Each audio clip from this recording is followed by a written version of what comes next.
ছোট্ট কথাটা বলে চুপ হয়ে গেল অদিতি। রবি নিজেও কিছু বলল না। দুজন আর চোখে তাকালো। দৃষ্টিতে দৃষ্টি মিলল কিয়ৎ সময়ের জন্য। নীরবে নিভৃতে সময় পেরিয়ে চলল। নব দম্পতির সঙ্গী হলো প্রকৃতি। একে অপরকে বোঝার জন্য তারা নীরবতার আশ্রয় নিল। সব যদি মুখে বলেই বোঝাতে হয়, তাহলে সম্পর্কের বাঁধন আর শক্ত হলো কোথায়?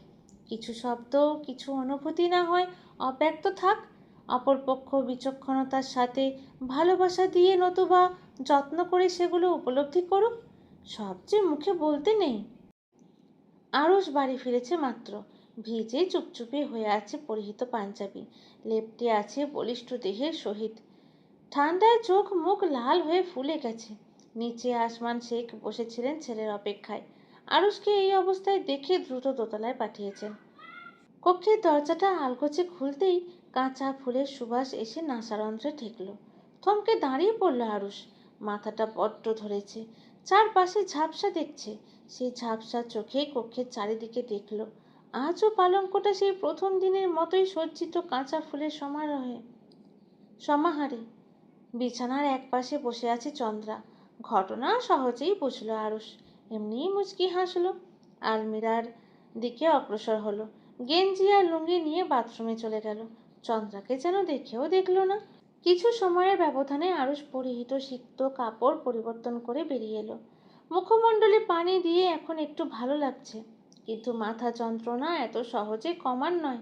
দীর্ঘক্ষণ ভেজার ফলস্বরূপ সামনে যে বড় একটা অসুখে পড়তে চলেছে, তা আগাম বার্তা দিব্যি পাচ্ছে ছেলেটা। তবে সেসবে সবসময়ের মতোই নিরুদ্বেগ। আরুষ হাতে থাকা গামছাটা যথাস্থানে রেখে পালঙ্কের সামনে এসে দাঁড়ালো। তীক্ষ্ণ চোখে চন্দ্রাকে উপর থেকে নিচ অব্দি দেখল।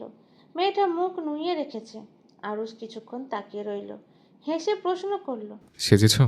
এতক্ষণে চন্দ্রা মুখ তুলে চাইল। ঠোঁটের কোণে এক চিলতে হাসি দৃশ্যমান। এক ঝাঁক লজ্জা নিয়ে উত্তর দিল, জি, সারথি সাজিয়ে দিয়েছে। আরুষের মাঝে কোনো হেলদোল দেখা গেল না। মাথাটা বিদ্যুৎ চমকানোর ন্যায় যন্ত্রণায় থেকে থেকে চমকে উঠছে। অসহনীয় যাতনা দাপিয়ে বেড়াচ্ছে প্রতিটা নিউরনে। আরুষ আলগোছে হাত উঠিয়ে কপালে বার কয়েক ঘষা দিল। সেভাবেই ফের জিজ্ঞাসা করলো। কার জন্য সেজেছ? চন্দ্রার হাসি মুখটা আস্তে ধীরে থমথমে হয়ে উঠছে। এই সাধারণ প্রশ্নগুলো ওর জন্য বড্ড জটিল শোনাচ্ছে। আত্মসম্মান বোধে আঘাত হানছে। কিন্তু আজ তো স্বেচ্ছায় নির্লজ্জতা বরণ করেছে। সেখানে এগুলো ভাবা বড় বোকামি। চন্দ্রা আরুষের থেকে চোখ নামিয়েছে ততক্ষণে। নরম কণ্ঠে জবাব দিল। আপনার জন্য। জবাবে আরুষের মুখের হাসি বাড়ল। মেয়েটার জন্য বড্ড মায়া হয় ওর। এমন একটা জীবনের সাথে মেয়েটা নিজেকে জড়িয়েছে, যেখানে অপরপক্ষের নিজেই জীবনকে তোয়াক্কা করে না। সেখানে এই মেয়েটাকে কিভাবে মূল্য দিবে? গুঞ্জনের ভাষায় কাপুরুষ বটে। আরুষ হাসি মুখে বলল, আমাকে দেখাতে চেয়েছিলে, দেখলাম আমি। তুমি ভীষণ সুন্দর। লাল শাড়িতে সেই সৌন্দর্য আরও কয়েকগুণ বেড়েছে। এখন ঘুমিয়ে পড়ো, কাপড় পরিবর্তন করে। আমি পাশের কক্ষে থাকবো আজ থেকে। আরুষ মুখের কথা শেষ করে উল্টো ঘুরে হাঁটা ধরল। অপর পক্ষকে কিছু বলার সুযোগ দিল না। দরজা অবধি পৌঁছতেই কর্ণগোচর হলো দরজা অবধি পৌঁছতেই কর্ণগোচর হলো কান্নার করুণ আওয়াজ। থেমে গেল চলন্ত পা চোরা। পিছু ফিরল। চন্দ্রার আজ কি হয়েছে কে জানে। হঠাৎ করেই মেয়েটা বুক ধরে হাও মাও করে কাঁদছে, যেন বুকের মাঝে খুব কষ্ট হচ্ছে ওর। আরুষ ম্লান চাহনিতে চেয়ে রইল। মুখ ফুটে কিছু বলল না। চন্দ্রা কাঁদতে কাঁদতেই ছুটে এসে আরুষের সম্মুখে মেঝেতে বসে পড়ল। মেঝেতে দু হাত রেখে ডুকরে কেঁদে উঠল। ক্রন্দনরত গলায় বলে চলল, আমাকে ফিরিয়ে দেবেন না। আমি একটা শক্ত আশ্রয় চাই। আমার সাতকুলে কেউ নেই। একটা বাচ্চা দিন। আমি কথা দিচ্ছি, তাকে নিয়ে এই জীবন পার করে দেব। শুনছেন আপনি? আপনার আম্মা আমাকে ঠকিয়েছে। আমি সইতে পারছি না এই যন্ত্রণা। আপনাকে আমি কখনোই বিয়ে করতাম না। গুঞ্জকে আমি ভালোবাসি। আমার শৈশবের সুখ দুঃখের সঙ্গী গুঞ্জ। তার ঘর কিভাবে ভাঙবো? আমাকে জোর জবরদস্তি করে বিয়ে দেওয়া হয়েছে। আমি কোথাও একটুও সম্মান পেলাম না। কেউ মূল্যায়ন করলো না। মামার কথা রাখতে যে আমি সবার সাথে ভুল করেছি, পাপ করিয়েছি, সবার চোখে খারাপ হয়েছি, ভালোবাসা হারিয়েছি। আমাকে আজ ফিরিয়ে দিবেন না।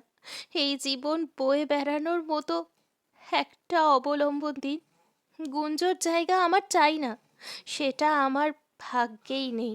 চন্দ্রা যেন আজ নিজের মধ্যে নেই, পাগলের মতো প্রলাপ বকে চলেছে। আরুষ কথাগুলো শুনলো, কি করবে কি বলবে বোধগম্য হচ্ছে না। হাঁটু ভেঙে বসলো চন্দ্রার সামনেই, আলতো করে ভরসার হাতটা চন্দ্রার মাথায় রাখলো, আশ্বাস দিল। ভয় নেই, তোমার প্রাপ্য মর্যাদা তুমি পাবে, এখানেই থাকবে তুমি। গঞ্জন এখনও তোমাকে ভীষণ ভালোবাসে, ওর সাথে প্রতিযোগিতায় না নেমে ভালোবাসা দিয়ে আপন করে নাও। আমার সাথে আমি নিজে কথা বলবো, একদিন সময় করে তোমার সব গল্প শুনবো, তোমার সুখ দুঃখের ভাগিদার হব, কথা দিচ্ছে। একটু থেমে ফের বলল, আমার একটু সময়ের প্রয়োজন, ভাবতে চাই। একজনকে ভালোবেসে আরেকজনকে গভীরভাবে ঝড় দুঃশ্বাস দেখানোর মতো সাহসী আমি এখনো হইনি চন্দ্রা। আশা করে বুঝতে পারছো সবটা। আমি একজন মানুষ, চারদিকের এত এত চাপ আমার মস্তিষ্কে বিক্ষিপ্ত করে রাখে। তবে তোমার কোনো ক্ষতি হবে না মেয়ে, নিশ্চিন্ত থাকো। রাত হয়েছে, যাও ঘুমিয়ে পড়ো। নিজের মতো কথাগুলো বলে উঠে কক্ষ থেকে বেরিয়ে গেল আরুষ। চন্দ্রা রক্তিম বদন তুলে দেখল সেই প্রস্থান।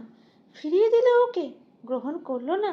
এই এক জীবনে ভাগ্য আর কত উপহাস করবে। এমন তুচ্ছ জীবন তো চন্দ্রা কখনোই চায়নি। বুকটা কেউ যেন ছুরিকাঘাতে ক্ষতবিক্ষত করে দিচ্ছে, গলাটা জ্বলে যাচ্ছে। বার কয়েক ডলল গলার নিচে, মেঝেতেই শরীর ছেড়ে দিল চন্দ্রা। একটা ব্যথিত অন্তরের সঙ্গী হলো দূরাকাশের মৃগাঙ্ক, প্রকৃতিতে রাজত্ব করা মারুত, বৃক্ষের উঁচু শাখায় ঘর বাঁধা নিশাচরী পেঁচা। মধ্যিখানে পেরিয়েছে একটা দিন, ঘড়ির কাঁটা ঘুরে নিচের ঘাঁটি বেঁধেছে 10টার ঘরে। আজ দুপুর নাগাদ অদিতিকে চৌধুরী বাড়িতে আনতে যাবে গুটি কয়েকজন মিলে। নতুন জামাই আসবে শেখ বাড়িতে, সেই খুশিতে রান্নাঘরে চলছে হরেক পদের রান্না। কাজের চাচিগুলো বাড়ি ঘর মুছে তকতক কাজের চাচিগুলো বাড়ি ঘর মুছে তকতকে করে রাখছে। বেশ কিছু অতিথি রয়ে গেছে, গঞ্জরিকা তাদের জন্যই ফল কাটছে খাবার টেবিলে বসে, হাতে ছুরি। আজ সকালে একবার কথা কাটাকাটি হয়েছে শাশুড়ির সাথে, সেই থেকে মন মেজাজ খুব একটা ভালো নেই। আজকাল কথায় কথায় রোকেয়া শেখ গুঞ্জরিকার পরিবার তোলে, আর একটা একদমই ভালো লাগে না মেয়েটার। গুঞ্জরিকার কাজের মাঝেই পাশে এসে দাঁড়ালেন আয়েশা শেখ। গুঞ্জরিকাকে অন্যমনস্ক দেখে কর্কশ গলায় বললেন, সামান্য কয়টা ফল কাটতে আজ কি সারাটা দিন লাগাইবা এই দিবি নাতবউ? তুই যে দেখি আজকাল কোনো কামেই গুরুত্ব দিস না। গুঞ্জরিকা ধ্যানচ্যুত হলো। অকস্মাৎ এমন কথাতে ঈষৎ কাঁপল কায়া, ঘাড় ঘুরিয়ে পাশে দেখল, মুখটা কঠিন রেখেই বলল, কাজ তো করছি দাদি, বসে তো নেই আমার হাত দুটো। আয়েশা শেখ মুখের ওপর এমন কথা ঠিক হজম করতে পারলেন না, অথচ মেয়েটা ভালোভাবেই বলল কথাটা, কিন্তু সেটাকে পেঁচিয়ে উল্টো ধরে বসে থাকলেন। ওই যে বলে, যে যেমন তার চিন্তা ভাবনাও ঠিক তেমনই। চোখ দুটো গরম করে চেয়ে রইলেন, দাঁতে দাঁত পিষে বললেন, আমার মুখে মুখে তর্ক করিস। তুই নাতবউ, 2 পয়সার দাম দিচ্ছিস না? আজ দাদু ভাই আসলে বিচার দিমু। শেষের বাক্যটা কুঞ্জরিকার সব ধৈর্য মুহূর্তেই ভেঙে দিল। হাতে রাখা আপেলটা জোরে শব্দ করে থালাতে রেখে উঠে দাঁড়ালো। আয়েশা শেখের চোখে চোখ রেখে বলল, ডাকুন আপনার দাদু ভাইকে, এক্ষুনি ডাকুন, দেখি সে আমার কি করে। গুঞ্জরিকার এমন ব্যবহারে আয়েশা শেখ কথাটাও বলতে ভুলে গেলেন। পাশের চেয়ারে বসে শব্দ করে কেঁদে উঠলেন। চারপাশ থেকে সবাই ছুটে আসলো। আরুষ ধীর পায়ে নিচে নেমে সিঁড়ির কাছটায় দাঁড়ালো। রোকেয়া শেখ ছেলের কাছেই গেলেন, ঘটনা সবটা খুলে বললেন। আয়েশা শেখ ফ্যাঁচ ফ্যাঁচ করে কেঁদে চলেছেন, সেভাবেই বিড়বিড় করে আওড়ালেন, নতুন নাতবউয়ের নখের যোগ্যও না তুই। আমারে এইভাবে আজ পর্যন্ত কেউ বলে নাই। আল্লাহ তোর বিচার করুক। আয়েশা শেখ মুখের কথাতে সমাপ্তি টানা মাত্রই গুঞ্জরিকা বলে উঠল, মেয়েটার ব্যঙ্গাত্মক কণ্ঠস্বর, আল্লাহ বোঝে আপনারই একার, ভাব করে আবার বিচারও দিচ্ছেন। আরে বাহ, চমৎকার বিনোদন। তৎক্ষণাৎ অদূর থেকে ভেসে এলো এক গম্ভীর পুরুষালী কণ্ঠস্বর। গঞ্জন, মুখ সামলে, দাদি তোমার গরুজন। আরুষ এক প্রকার ধমকে উঠল গুঞ্জরিকাকে, কিন্তু তারপর যা ঘটল সবটা অভাবনীয়। গুঞ্জরিকার হাতে ছুরি ছিল। রাগে হিতাহিত জ্ঞান হারিয়ে সেটা ছুঁড়ে মারলো আরুষের দিকে। ভ্রু সহ চোখের পাশ ঘেঁষে দিয়ে একটা রেখা এঁকে গেল। চোখের কোনাও কেটেছে সম্ভবত। ফিনকি দিয়ে রক্ত ছুটতে শুরু করলো। উপস্থিত সকলে স্তব্ধ হয়ে গেল। ঘটনা কি ঘটলো বুঝতে বেশ কিছুক্ষণ সময় লাগলো। ছোটোখাটো হট্টগোল বেঁধে গেল শেখ বাড়িতে। সবাই ছুটলো আরুষের দিকে, অথচ রোকেয়া শেখ ছুটলেন গুঞ্জরিকার দিকে। বিশ্রী এক গালি ছুড়লেন। বেশ্যা, আমার ছেলের দিকে হাত বাড়ানোর সাহস কোথায় পেলি তুই? আম্মা থামুন। মাঝপথেই ওনাকে থামিয়ে দিল আরুষ। ছেলের আদেশ অমান্য করার সাহস দেখালেন না রোকেয়া শেখ। গুঞ্জরিকা রাগে রীতিমতো কাঁপছে। নিজের কাজের জন্য একটুও অনুতপ্ত নয় সে। মানুষটা সব সময় কেন তাকে চুপ করাতে ছুটে আসে?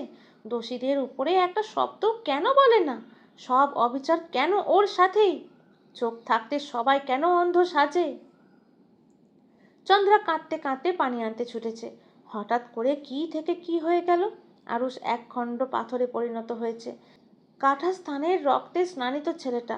সবাই তাকে নিয়ে ব্যতিব্যস্ত হয়ে পড়েছে, অথচ সে নির্বিকার, অনুভূতিহীন, তাকিয়ে আছে গুঞ্জরিকার নির্লিপ্ত চোখ দুটোতে, যেখানে নেই কোনো ভালোবাসা, নেই কোনো অনুশোচনা, নেই কোনো দয়া। এতটা পর কবে হলো আরুষ? দেহের ব্যথা ছাপিয়ে মনের ব্যথা ছেলেটাকে কাবু করে ফেললো মুহূর্তেই। শেখ বাড়ির পরিবেশ যখন এলোমেলো, পরিবারের সকলে ছেলের শোকে কাতর, তখন বাড়ির পরিবেশে আরেকটু বিক্ষিপ্ত করতে সবার শোক বাড়িয়ে দিতে প্রধান ফটকে এসে উপস্থিত হলো একজন অচেনা যুবক ছেলে। শরীরে ঢিলেঢালা অপরিষ্কার শার্ট দৃশ্যমান। চৌধুরী বাড়ি থেকে পাঠানো হয়েছে তাকে। ছেলেটা হাঁপাচ্ছে। হাঁপাতে হাঁপাতেই উচ্চস্বরে সবাইকে ডাকলো। আপনারা কে কোথায় আছেন এদিকে আসুন, খবর আছে। এবারে নতুন জামাই রবি চৌধুরীর শেষ নিঃশ্বাস ত্যাগ করেছে।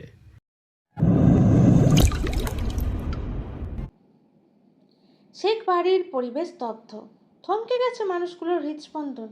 বাড়ির উপর দিয়ে মৃদু মন্দ গতিতে বয়ে চলেছে বিষাদ মিশ্রিত পবন। শরীরের সহিত মিশে বুক ব্যথা সৃষ্টি করছে। সূক্ষ্ম যন্ত্রণা শরীর জুড়ে নিজেদের রাজত্ব চালিয়ে চলেছে। মৃত্যু সংবাদ বুঝি এতটা হৃদয় বিদারক হয়? সৃষ্টি জগতের অতি সাধারণ নিয়মে মানুষের এতটা অনিয়ম হতে পারে? শুনশান নীরবতায় মোড়ানো পরিবেশে ভাসমান হলো আশ্চর্যান্বিত শীতল পুরুষালী কণ্ঠস্বর। কি বললেন? কি পাঠিয়েছে আপনাকে? দুঃসংবাদ নিয়ে আসা যুবক ছেলেটার নাম চৈতন্য। তখনও দরজার সম্মুখে ঠায় দাঁড়িয়ে আছে। প্রশ্ন ভেসে আসা মুখটার দিকে তাকালো। প্রশ্নটা আরুষ শেখ করেছে। চৈতন্য চেনে তাকে, বিয়ের দিন দেখেছে। ব্যস্ত গলায় প্রত্যুত্তর করলো। জি ভাইজান, সত্য শুনেছেন। রবি ভাই আর নাই। দ্রুত চলুন, আমি গরুর গাড়ি সঙ্গে নিয়েই আসছি। আপনারা গেলেই দাফন সম্পন্ন করা হবে। বাক্যগুলো বজ্রপাতের ন্যায় আঘাত হানল শেখ বাড়িতে। ভূমি ধসের মতো ধসে পড়ল প্রতিটি মানব মন। উপস্থিত সকলে যেন নিজেদের কান দুটোকে বিশ্বাস করতে পারছে না। যা শুনছে সবটা দুঃস্বপ্ন মনে হচ্ছে। সব তো ঠিকই ছিল, তাহলে হঠাৎ কি হলো? তবে কি ওটা তাসের ঘর ছিল? চোখের সামনেই মিলিয়ে গেল।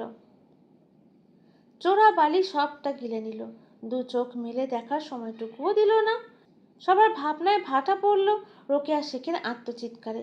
ভদ্র মহিলা মেঝেতে শরীর ছেড়ে দিয়েছেন, চিৎকার করে কাঁদছেন। মেয়ের শোকে মায়ের মন ভেঙে দুমড়ে মুচড়ে যাচ্ছে। ওনাকে ঠেকিয়ে রাখা দুষ্কর। একজন মায়ের আর্তনাদ প্রকৃতি মূর্ছা যাওয়ার উপক্রম। একজন মায়ের আর্তনাদে প্রকৃতি মূর্ছা যাওয়ার উপক্রম। সবাই ছুটেছে ওনার দিকেই। আসমান শেখ বুকে হাত রেখে চেয়ারে বসে পড়লেন। বুকটা জ্বলে পুড়ে ছারখার হয়ে যাচ্ছে। সারথি ছুটল ওনার দিকে। আসমান শেখ নিস্তেজ গলায় আওড়ালেন, আমার আম্মা, আমার মেয়ে। আরুষ নিজের ক্ষততে তিল পরিমাণ গুরুত্ব দিল না। বড় বড় পা ফেলে এগিয়ে এসে গুঞ্জরিকার মুখোমুখি দাঁড়ালো।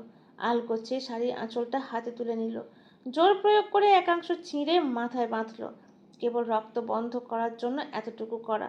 তবে রক্তের স্রোতকে থামাতে অতটুকু প্রলেপ যথেষ্ট ছিল না। সেটা বয়ে চলল নিজ ধারায়। আরও সেই সবের পরোয়া না করে হন্তদন্ত হয়ে বাড়ি থেকে বেরিয়ে গেল। শরীর চলছে না ছেলেটার। বলিষ্ঠ দেহের সবটুকু শক্তি কে যেন ক্রমশ শুষে নিচ্ছে। ওর পিছু ছুটল চৈতন্য। সব কিছুতেই গুঞ্জরিকা নীরব দর্শক ছিল। সবাই যখন রোকেয়া শেখ আর আসমান শেখকে সামলাতে ব্যস্ত, গুঞ্জরিকা তখন দ্রুত পায়ে সদর দরজা ডিঙিয়ে বাইরে বেরিয়ে এলো। কণ্ঠস্বর তুলনামূলক উঁচু রেখে চৈতন্যকে ডাকলো। ভাইয়া শুনছেন? একটু দাঁড়ান। চৈতন্য বেশ খানিকটা দূরে এগিয়ে গেছে, হঠাৎ পিছুটাকে থেমে গেল, পিছনে ফিরে তাকালো। গুঞ্জরিকা পায়ের গতি বাড়িয়ে ওর দিকে এগিয়ে গেল, দূরত্ব রেখে দাঁড়িয়ে ছোট্ট করে জিজ্ঞাসা করলো। আমার অদিতির কি অবস্থা ভাইয়া? গুঞ্জরিকার কণ্ঠস্বর বারবার রোধ হয়ে আসছে, একটা বাক্য ঠিকভাবে উচ্চারণ করতে পারছে না। চৈতন্য ম্লান কণ্ঠে জানালো। ভাবি ভাইজানের লাশের পাশে বসেছিল। সবাই কাঁদলেও ভাবি কাঁদেনি, কেবল নীরব চোখে তাকিয়েছিল। জবাবটুকু দিয়ে অস্থির পদযুগলে বাড়ির আঙিনা ত্যাগ করলো চৈতন্য। গুঞ্জরিকা ঠায় দাঁড়িয়ে রইল, মানসপটে উঁকি দিল সেদিনের সন্ধ্যার ঘটনা, কানে বাজলো অদিতির বলা একটা বাক্য। ভাবি যান, একটা সুন্দর সংসার আমার হবে তো? হলো না, সত্যি হলো না। একটা সুন্দর সুখের সংসার হলো না মেয়েটার।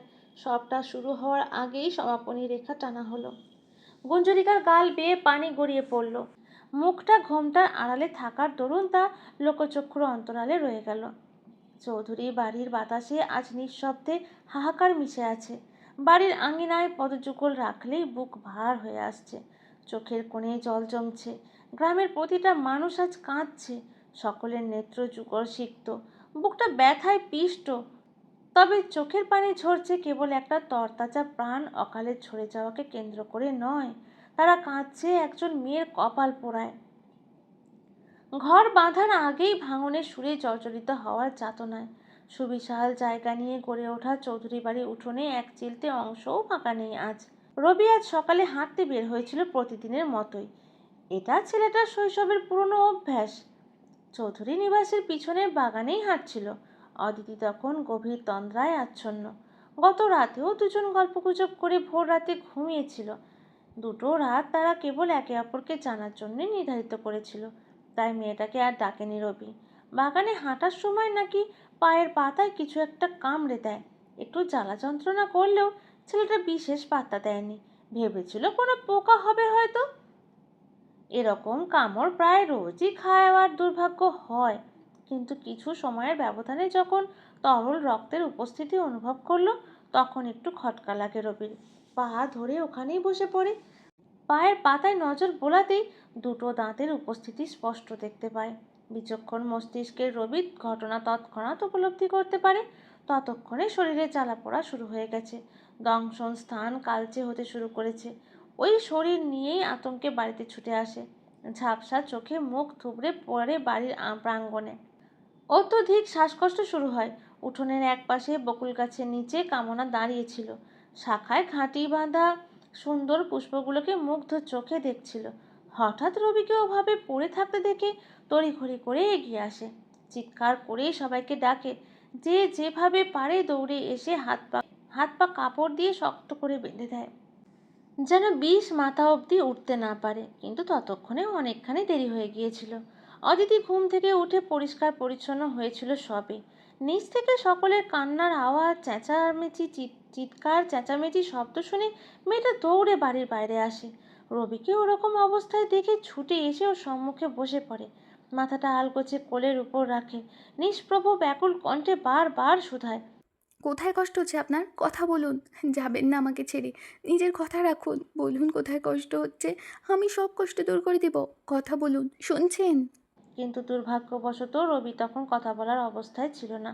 শত চেষ্টাতেও মুখ ফুটে কিচ্ছুটি বলতে পারে না, কেবল অধৈর্য ওরা থরথর করে কাঁপছিল। হয়তো শেষবারের মতো কিছু বলতে চাইছিল তার রাগিনীকে, অথচ ভাগ্য সহায় হয়নি। অদিতির ডান হাতটা আলতো করে নিজের হাতের মুঠোয় পড়ে রাখে রবি।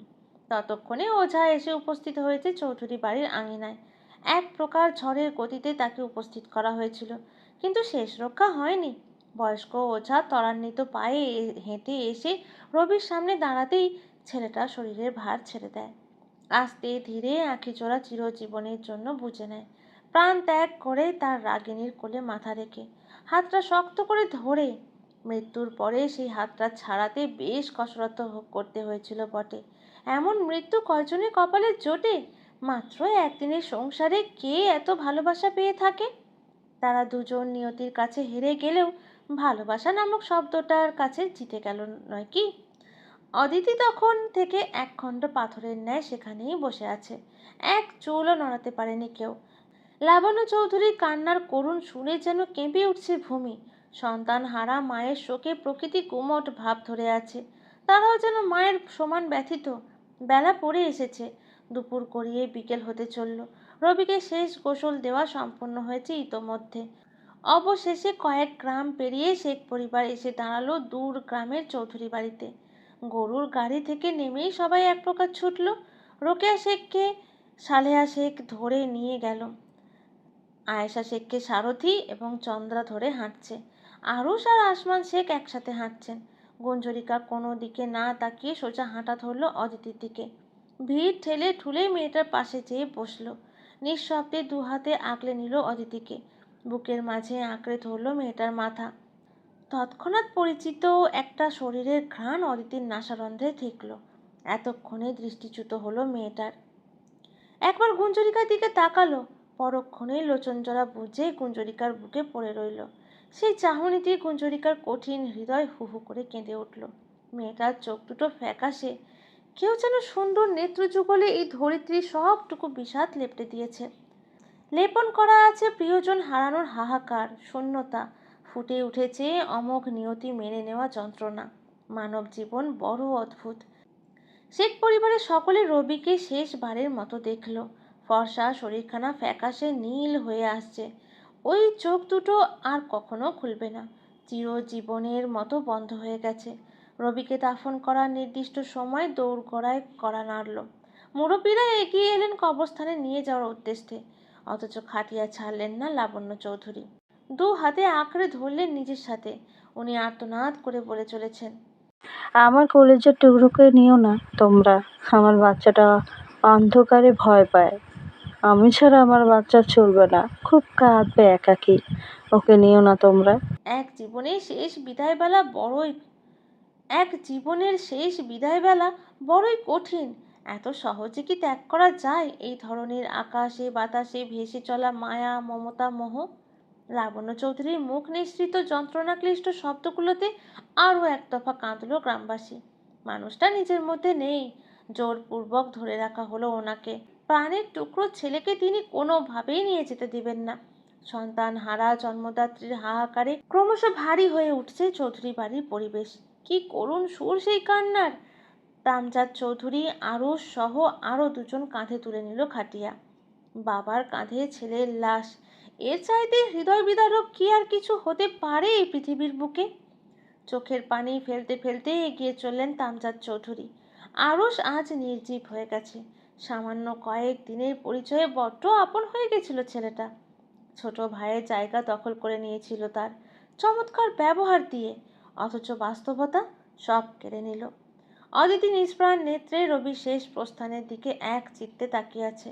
সকাল থেকে এই অবধি মেয়েটা না এক ফোঁটা চোখের পানি ফেলেছে, আর না একটা শব্দ উচ্চারণ করেছে। এই পর্যায়ে গুঞ্জরিকার একটা হাত শক্ত করে ধরল, শরীরখানা থরথর করে কাঁপছে।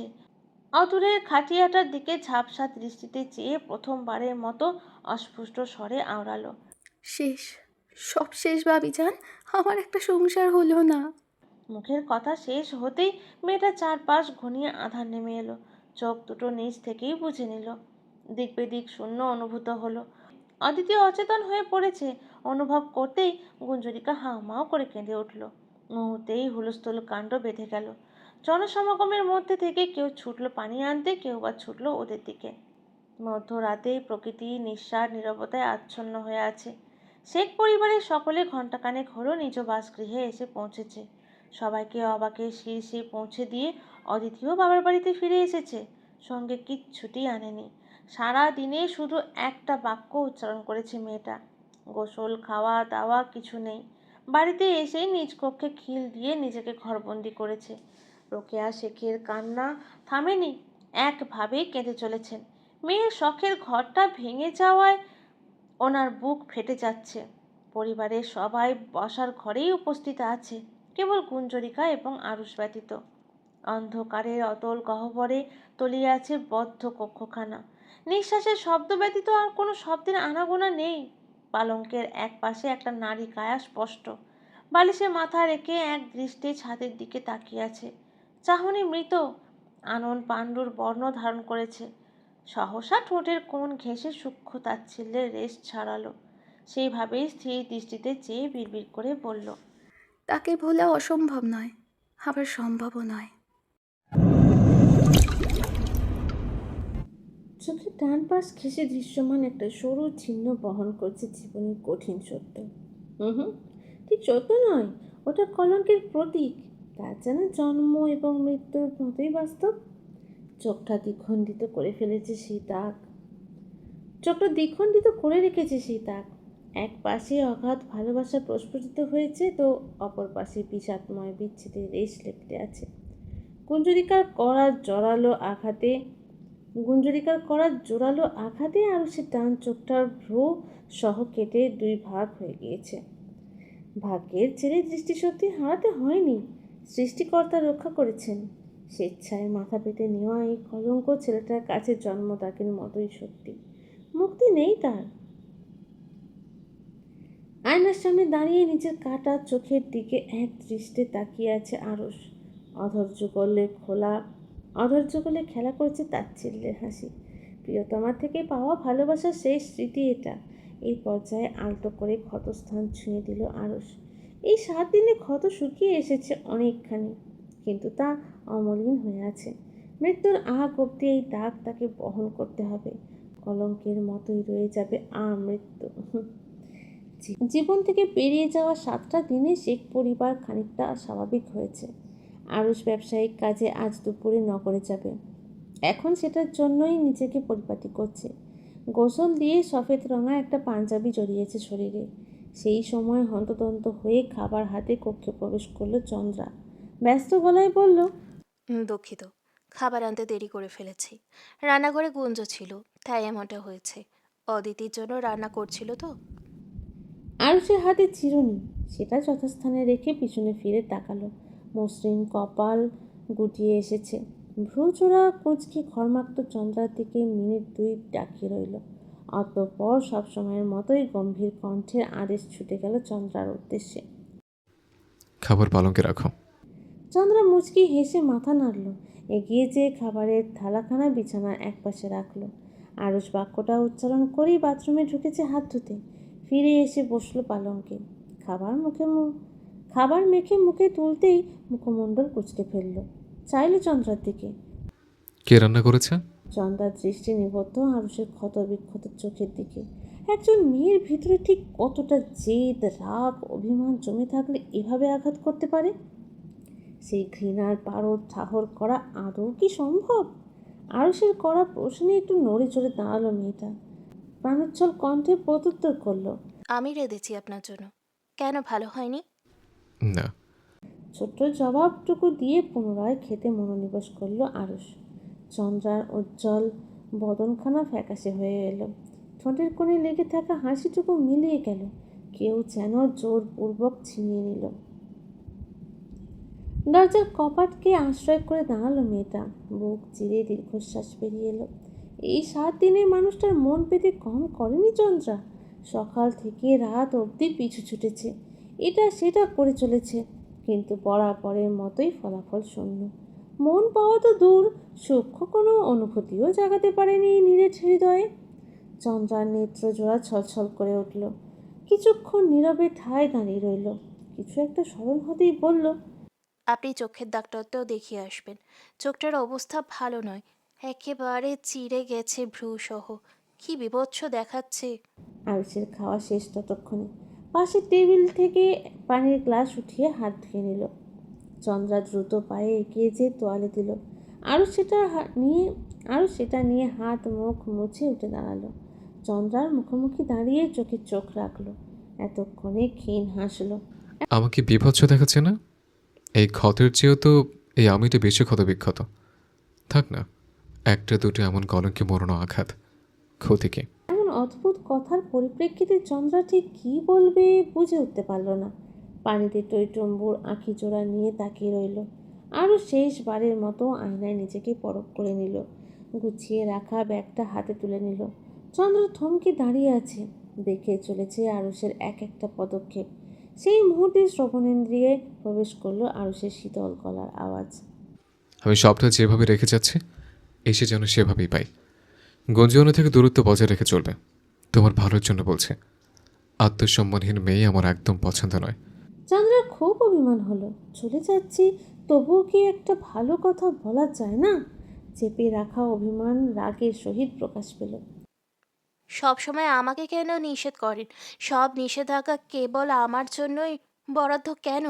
একজন পুরুষ হয়ে মায়ের উপর উঠতে পারে না? ইচ্ছা না থাকা সত্ত্বেও মায়ের কথায় বিয়েতে বসে গেলেন। আমি তো পালিত কুকুর ছিলাম, অসহায় ছিলাম ভাগ্যের কাছে। কিন্তু আপনি পারতেন না সব ভেস্তে দিতে? আরস চৌকাঠ পেরিয়েছে মাত্রই এমন কথাতে চলন্ত পদযুগল থেমে গেল। নমনীয় ঘাটটা বেঁকে চন্দ্রার দিকে ঘুরল, চাহনি তীক্ষ্ণ। কিছু সময় চুপ থেকে বলল, কণ্ঠস্বরে বিদ্রুপের ছাপ স্পষ্ট।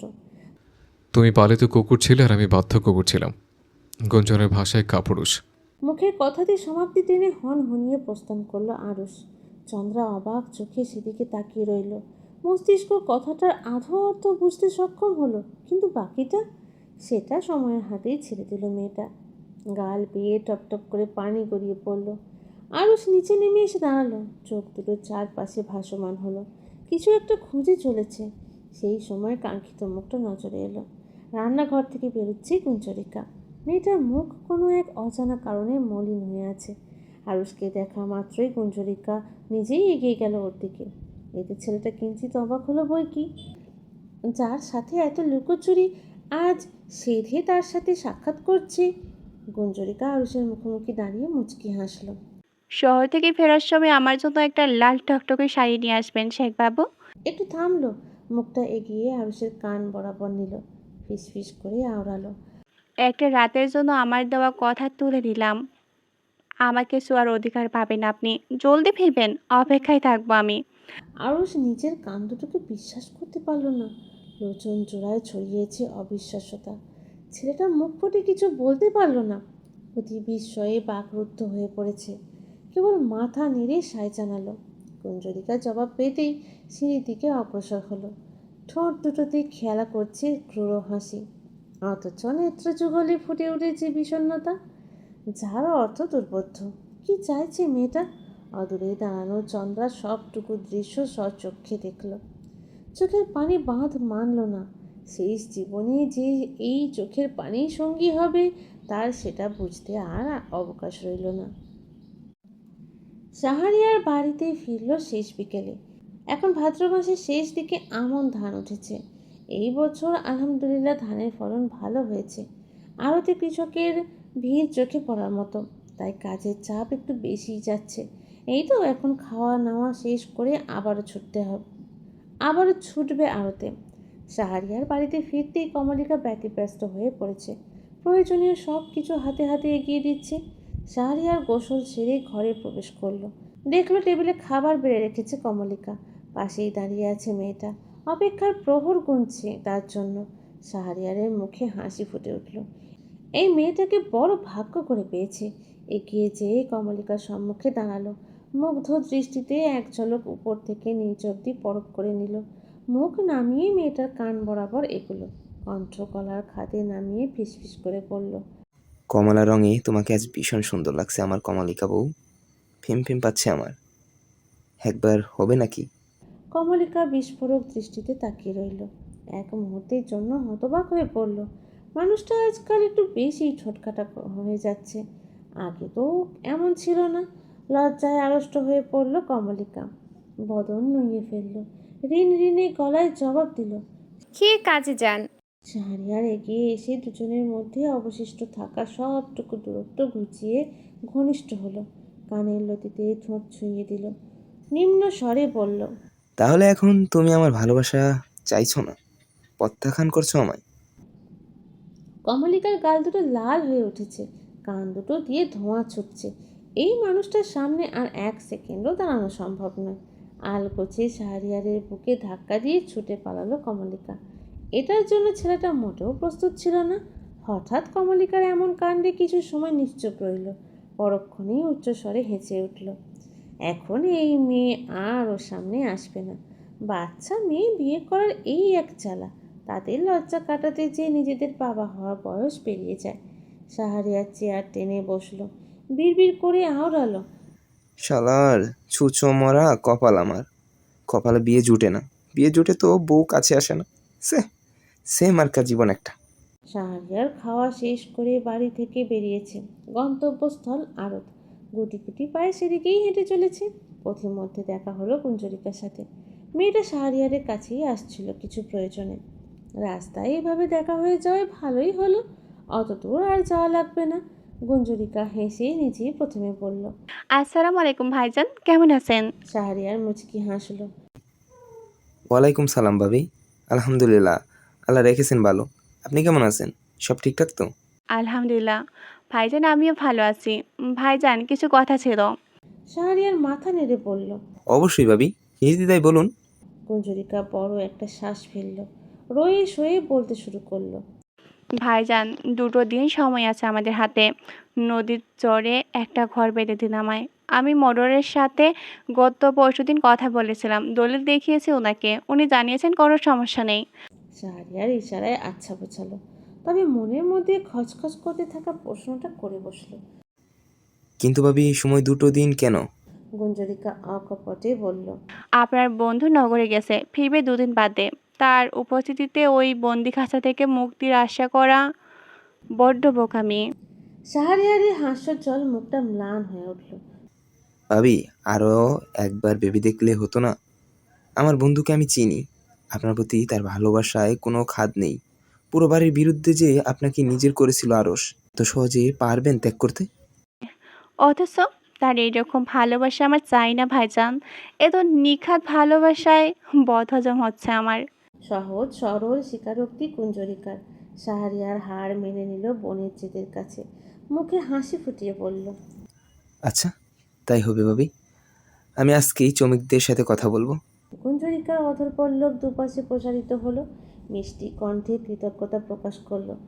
ঠিক আছে ভাইজান, আপনার এই ঋণ শোধ করার সাধ্য নগণ্য আমিটার নেই। শাহরিয়ার হেসে ফেলল।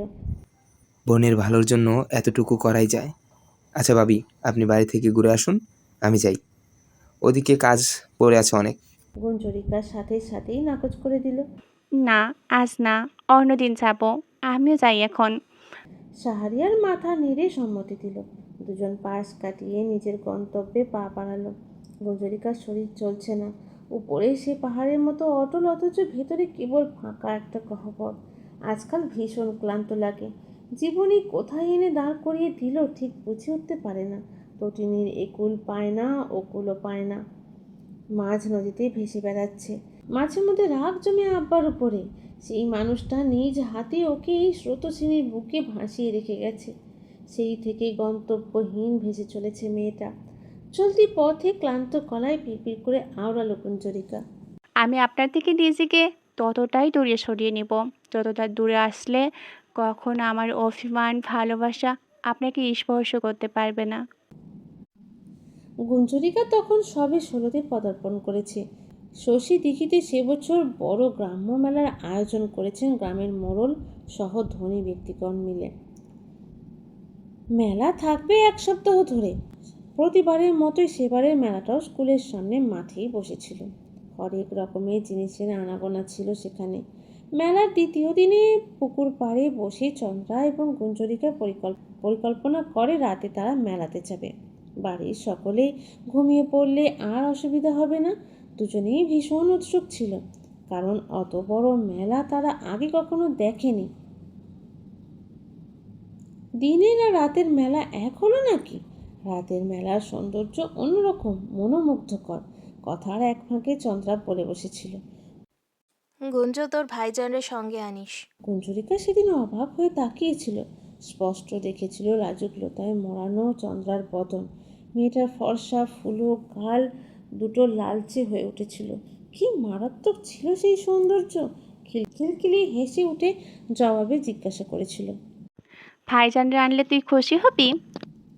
চন্দ্রা লাজুক হেসে মাথা নেড়েছিল। অন্যার একাংশে নিজের মুখ লুকিয়েছিল। সেই নিয়ে কত হেসেছিল গুঞ্জরিকা। সেই রাতে গুঞ্জরিকা সত্যিই তাইমুরকে নিয়ে মেলায় গিয়েছিল। তাইমুরকে দেখে চন্দ্রার খুশি ছিল আকাশচুম্বী। 3 জনে মিলে নাটক দেখেছিল। নগর থেকে অভিনেতারা এসে অভিনয় করেছিল। নাটকের শেষটা ছিল ভীষণ মর্মান্তিক। নায়ক নায়িকা দুজনেই মারা যায়। সেই নিয়ে দুই সখী নাকের পানি চোখের পানি এক করেছিল। তাইমুর সেই কাণ্ড দেখে মুচকি হেসেছিল কেবল। দুজনকেই একজোড়া করে 2 জোড়া চুড়ি কিনে দিয়েছিল। সেই রাতে সবটা স্বপ্নের মতো সুন্দর ছিল। কিন্তু সমস্যা বেড়েছিল বাড়িতে ফেরার সময়। পথিমধ্যে 2টো খ্যাপা কুকুর তাদের তাড়া করে। তাইমুর সাহস করে প্রথমে তাড়াতে চাইলে খুব একটা সুবিধা করতে পারে না। 3 জন ভয়ে দিক বেদিক ঘুরে দৌড় দেয়। কুকুরের কামড়ে জলাতঙ্ক হলে মুশকিল। প্রকৃতিতে বিছিয়ে রাখা আঁধারের চাদর ঠেলে বেরোতে না পেরে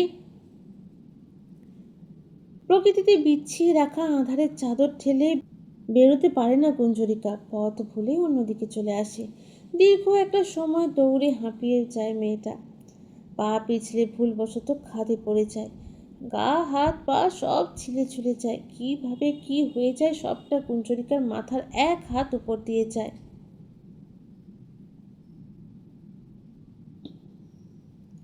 সেই সময় অমন জনমানবহীন মাঠের মধ্যে অপ্রত্যাশিতভাবে দেখা মেলে এক টুকরো জ্যোতির।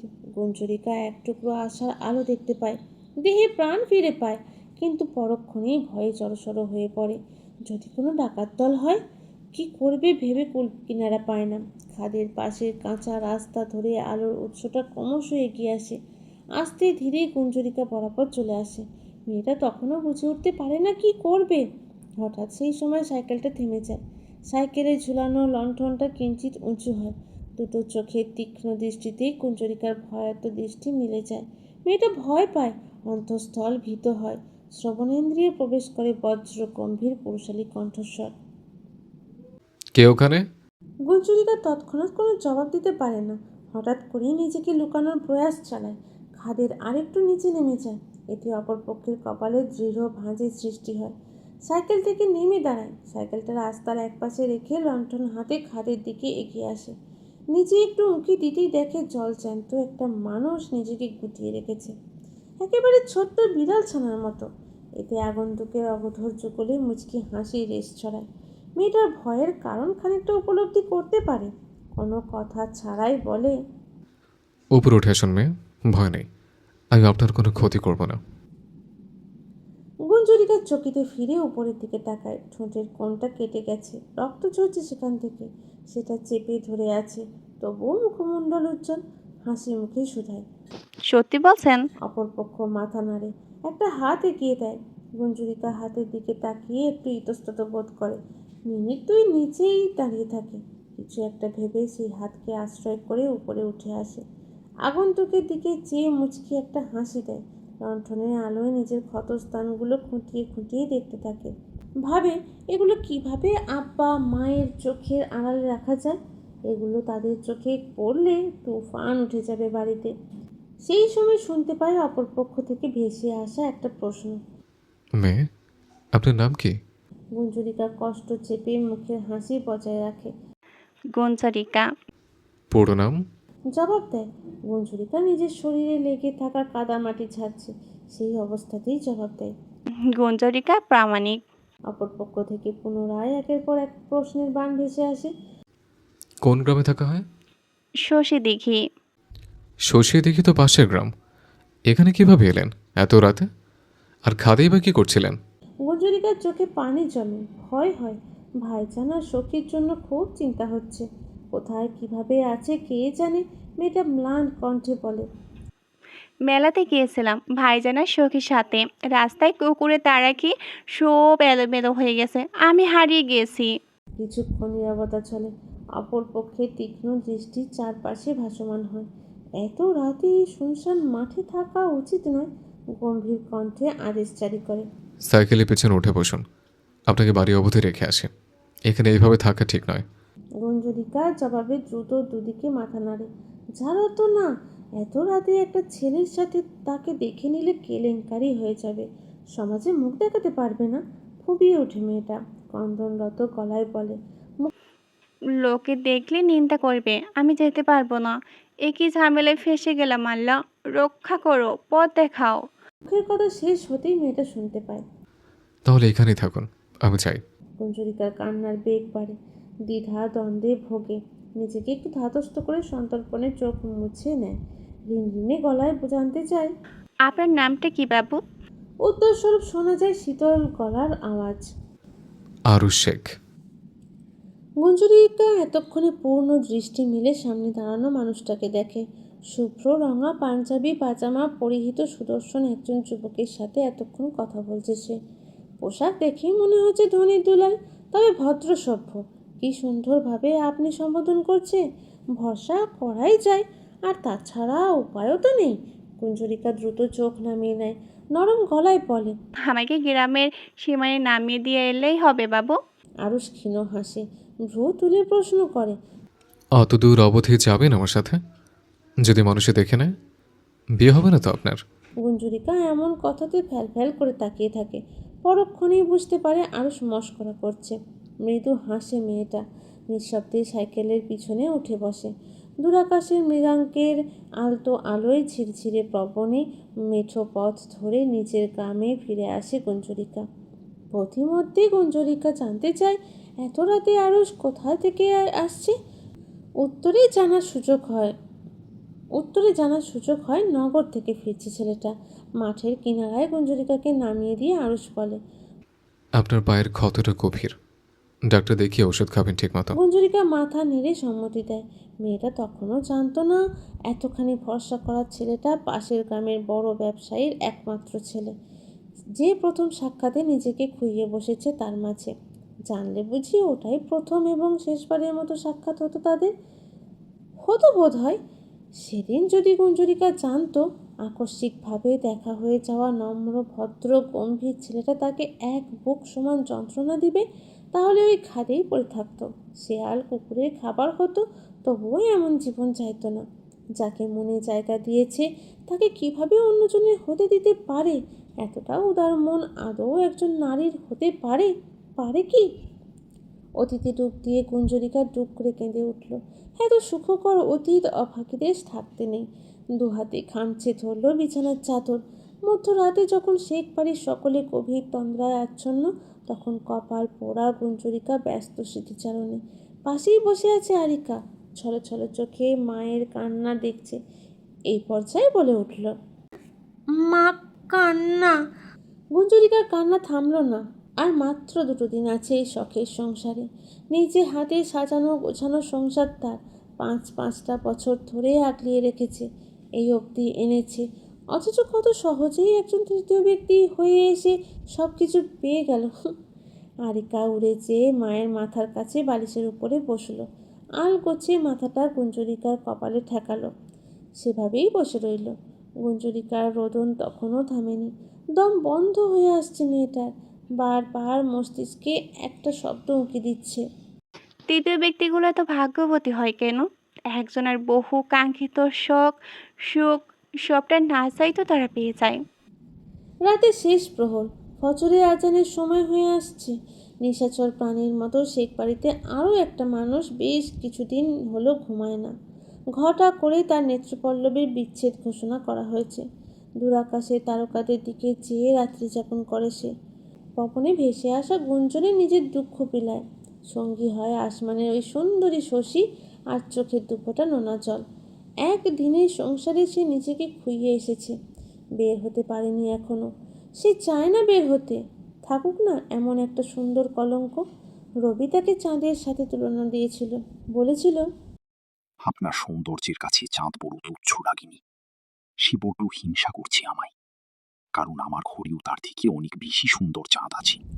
সেই রাতে অদিতি প্রথমবারের মতো রবির সামনে মন খুলে হেসেছিল। মনে মনে বার কয় আওড়েছিল, ছেলেটা বদ্ধ উন্মাদ। চাঁদেরও কলঙ্ক আছে। তাহলে অদিতির থাকলে ক্ষতি কি? পৃথিবীর চন্দ্র আর রবির চন্দ্র এই দিক থেকে না হয় একই হলো। একটা কলঙ্ক নিয়ে নিজেদের আলোকিত করলো। বেঁচে থাকলো এক জীবন।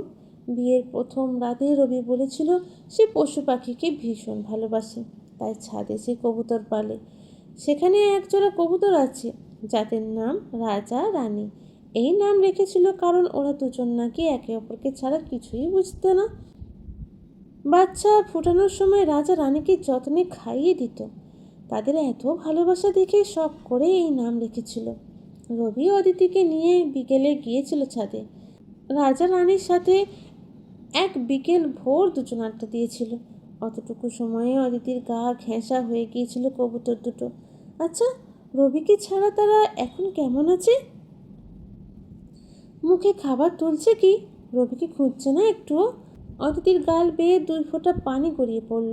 বুক ছিঁড়ে ক্লান্ত দীর্ঘশ্বাস বেরিয়ে এলো। ভাবলো আগামীকাল মানুষ পাঠিয়ে রাজা রানীকে এনে নিজের কাছে রাখবে, তাদের পালবে। এই এক জীবনের সঙ্গী না হয় তারাই হবে।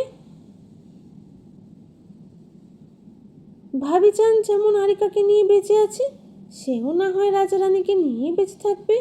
অদিতি যখন কল্পনার জগতে হারিয়েছে, তখন নিচ থেকে চিৎকার চেঁচামেচির আওয়াজ ভেসে এলো। মেয়েটা ধ্যানচ্যুত হলো। এই ভোর রাতে কার কি বিপদ হলো? ব্যস্ত হাতে চোখ মুখ মুছে উঠে দাঁড়ালো। হন্তদন্ত হয়ে ঘর থেকে বেরিয়ে গেল।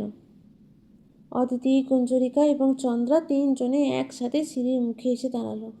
সকলেই হট্টগোলের আওয়াজ পেয়ে ছুটে এসেছে। দেখলো একটা চেয়ারে বসে আছেন রোকেয়া শেখ। পাশেই সালেহা শেখ, আলেয়া শেখ, সারথী এবং আসমান শেখ দাঁড়িয়ে আছেন। রোকেয়া শেখ যন্ত্রণায় কাতরাচ্ছেন। পাশে বসে আয়েশা শেখ কাঁদছেন আর গুনগুনিয়ে কী সব জপ করছেন।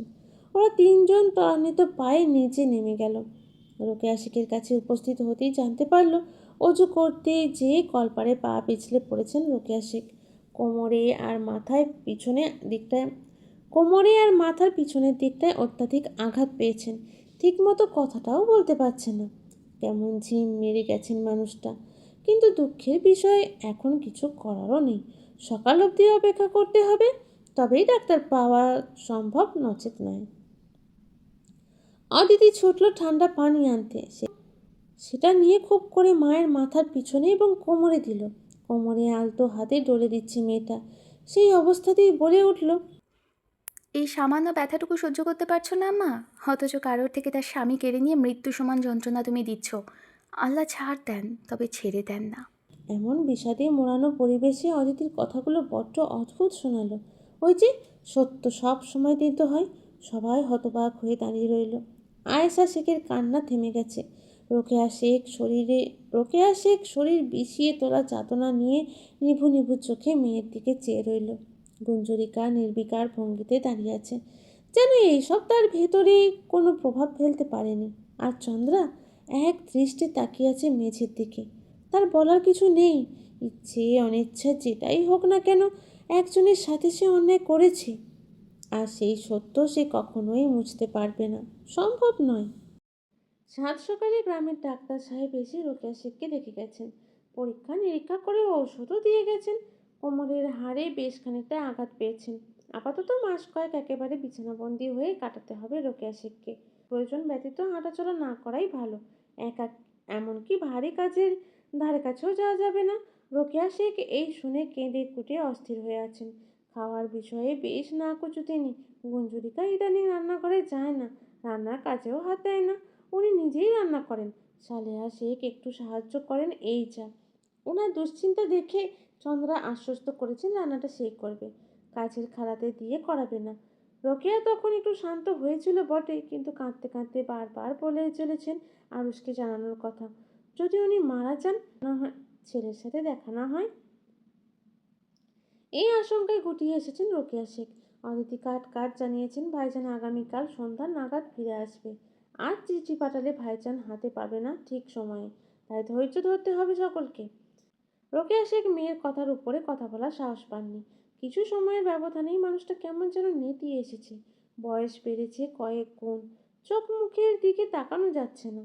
ঘড়ির কাঁটা ঘুরে নিজের ঘাঁটি স্থাপন করেছেন 8টার ঘরে। সকাল থেকেই আজ শেখ বাড়ি উত্তাল। ক্ষণে ক্ষণে শুনে যাচ্ছে রোকেয়া শেখের রোদনের করুণ সুর। ওই যে কিছু মানুষ থাকে মৃত্যু শব্দটাকে ভীষণ ভয় পায়, যে কোনো প্রকার অসুস্থতাকে ঘিরে বারবার মৃত্যুকে স্মরণ করে থাকে। সেরকম একজন মানুষ রোকেয়া শেখ। মানুষটা সহজে তেমন অসুস্থতার কবলে পড়ে না, তাই তো এত জোর, এত আধিপত্য বিস্তার করতে পারে সকলের উপরে। অথচ নিজের কিছু হলেই চুপসে যায় একেবারে। গুঞ্জরিকা শাহরিয়ারের নিকট গিয়েছিল, ফিরল মাত্রই। ক্ষুধা পেয়েছে ভীষণ, তাই উপরে না যেয়ে রান্নাঘরের দিকে পা বাড়ালো। নিজের জন্য খাবার বেড়ে রান্নাঘর থেকে বেরোতে নিলেই সম্মুখীন হলো আয়েশা শেখের। আয়েশা শেখ তীক্ষ্ণ চোখে তাকিয়ে আছেন গুঞ্জরিকার হাতে থাকা ভাতের থালার দিকে। কঠিন গলায় বললেন, বাড়ির সকলে না খাইয়া রয়েছে, কারো মুখে খাওন উঠতেছে না, আর এদিকে তুই দেখি গামলা গামলা গিলছিস নাতবু। খাওন ঢুকছে ওই পুরা মুকুটায়। গুঞ্জরিকা এক পলক হাতে থাকা থালায় স্বল্প ভাতটুকুর দিকে তাকালো, পরপরই ওনার মুখের দিকে মিষ্টি করে হাসলো। আপনিও তো খেতেই এসেছেন দাদি, ভয় নেই, আপনার ভাগ নেইনি আমি, খাবার আছে, খেয়ে নিন। আয়েশা শেখ চোখ গরম করে তাকালেন, যেন অগ্নি দৃষ্টি দিয়েই ঝলসে দেবে গুঞ্জরিকাকে। তাকে খোঁটা দিচ্ছে, এই বাড়ির সবচেয়ে গুরুজনকে খোঁটা দেওয়ার দুঃসাহস দেখাচ্ছে এই মেয়ে। অথচ গুঞ্জরিকা এইসবে নির্বিকার, অথচ বলে লেপটে আছে স্নিগ্ধ হাসি। আজ আর কারোর সাথে খারাপ আচরণ করার ইচ্ছে নেই। গুঞ্জরিকার মুখের কথা শেষ করে পাশ কাটিয়ে যেতে নিলেই আয়েশা শেখ কর্কশ কণ্ঠস্বরে বলে উঠলেন, তোর শাশুড়িরা বিছানায় পইরা আছে, একটু তেল গরম কইরা করে মালিশও করে দিবার পারিস নাতবু। গুঞ্জরিকা থমকে দাঁড়িয়ে পড়ল, বড় একটা শ্বাস ফেলে ঘাড় ঘুরিয়ে পিছনে চাইল, ঠোঁটের কোণে হাসিটুকু ধরে রেখে জবাব দিল, পোড়া মুখের হাতের তেল মালিশে আমার যন্ত্রণা বাড়বে দাদি।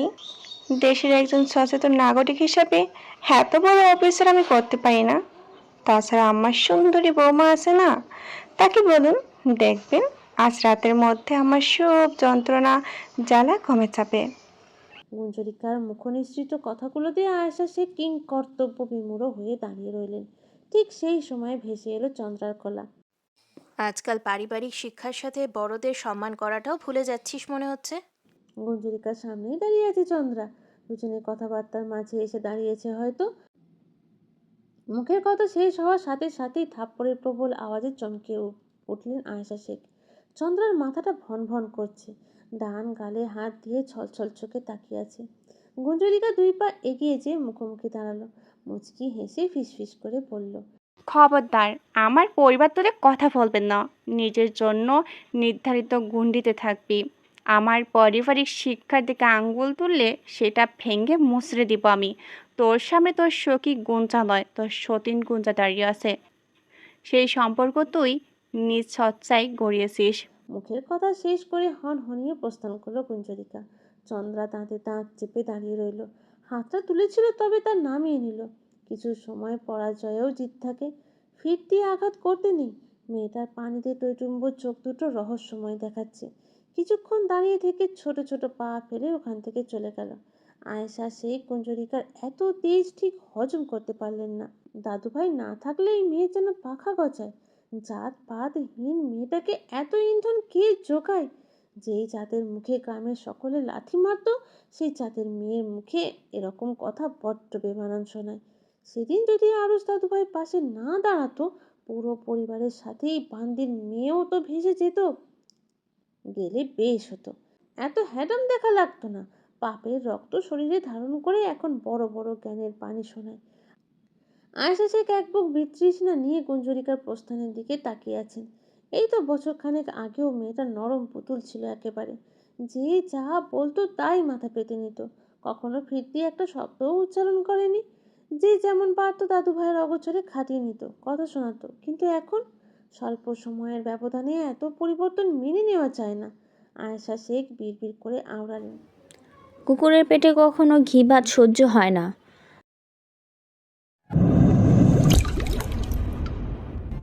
সকাল সকাল চৌধুরী বাড়ির উদ্দেশ্যে রওনা দিয়েছিল শেখ বাড়ির একজন কর্মকর্তা। নাম তার মেজবা, বয়স বড় জোর 17 হবে। অদিতির বড় ভক্ত সে, সব সময় আপা আপা বলে মুখে ফেনা তুলে ফেলে। অদিতিও ছোট ভাইয়ের মতোই স্নেহ করে মেজবাকে। এখন দুপুর গড়িয়ে বিকাল হতে চলল, সময় 3টা বেজে 25 মিনিট। অদিতি বারবার সদরদরজার ফাঁক দিয়ে দেওয়ালে টাঙানো ঘড়িটার দিকে তাকাচ্ছে আর সময় দেখছে। বড় বারান্দা জুড়ে পায়চারি করছে, রাজা রানী সহ মেজবাইয়ের অপেক্ষার প্রহর গুনছে। মেজবাইয়ের সাথে চিরকুট লিখে পাঠিয়েছে অদিতি, শাশুড়ি আমার নিশ্চয়ই খালি হাতে ফিরিয়ে দিবেন না। এতটুকু ভরসা অদিতির আছে। অবশেষে সবটুকু প্রতীক্ষার অবসান ঘটিয়ে শেখ বাড়ির বড় লোহার দরজার সম্মুখে মেজবা এসে উপস্থিত হলো। হাতে একটা খাঁচা, তার মধ্যে একজোড়া সফেদ রঙা কবুতর চলচল করছে। সেটা লক্ষ্য করেই অদিতির চোখের কোণে জল জমল। এক প্রকার ছুটে গেল মেজবার কাছে, কপাট খুলে আগে খাঁচাটা নিজে হাতে নিল। রাজা রানী অদিতিকে দেখতেই ডেকে উঠল। অদিতি ফিক করে হেসে ফেলল, মেজবার দিকে তাকিয়ে শুধালো। ওই বাড়ির সবাই কেমন আছে মেজবা? মেজবা ক্লান্ত। আসমান শেখের সাইকেল নিয়ে এত ক্রোশ পথ গিয়েছিল, আবার এসেছে। হাঁপাতে হাঁপাতে বলল, ভালোই আছে আপা। আপনার শাশুড়িকে দেখে তো আমি প্রথমে চিনতেই পারি নাই। কেমন যেন হয়ে গেছেন। সুন্দরী মানুষটা আর সুন্দরী নেই। অদিতির মুখটা ম্লান হয়ে উঠল, হাসিটুকু মিলিয়ে গেল। জানতে চাইল, আম্মা দিলেন রাজারানীকে? মেজবা মাথা নাড়ল। জি আপা, কবুতর দুটো দিল আর বলল ওদের মাঝেই দুলাভাইরে খুঁজে নিতে। তার বড় শখের ছিল ওরা দুজন। আপনার কাছেই ভালো থাকবে ওরা। আর আপনাকে দেখতে চেয়েছেন তিনি। সময় সুযোগ করে যেতে বলেছেন। অদিতির বুক চিরে দীর্ঘশ্বাস বেরিয়ে এলো। কথার পরিপ্রেক্ষিতে কিছু বলল না, কেবল মনোযোগ দিয়ে শুনল। ক্লান্ত মেজবা এর উদ্দেশ্যে আদেশ শুনল। পরিষ্কার পরিচ্ছন্ন হয়ে ঘরে আয় মেজবা, আমি খাবার বেড়ে দিচ্ছি, খেয়ে আরতে যা। মেজবা তৎক্ষণাৎ উত্তর দিল, আচ্ছা আপা, ও বাড়িতেও আমাকে খাওয়ানোর জন্য খুব চেষ্টা করেছিল, কিন্তু দেরি হয়ে যাবে বলেই আমিই খাইনি। কথাগুলো বলেই কথাগুলো বলেই কলপাড়ের দিকে চলে গেল মেজবা। অদিতিও আর দাঁড়ালো না। মেজবাকে খেতে দিয়ে রাজারানীকে খাওয়াতে হবে। অনেকক্ষণ না খেয়ে আছে তারা। ব্যস্ত পায়ে বাড়িতে প্রবেশ করলো। নিজ কক্ষে শুয়ে আছেন রোকেয়া শেখ।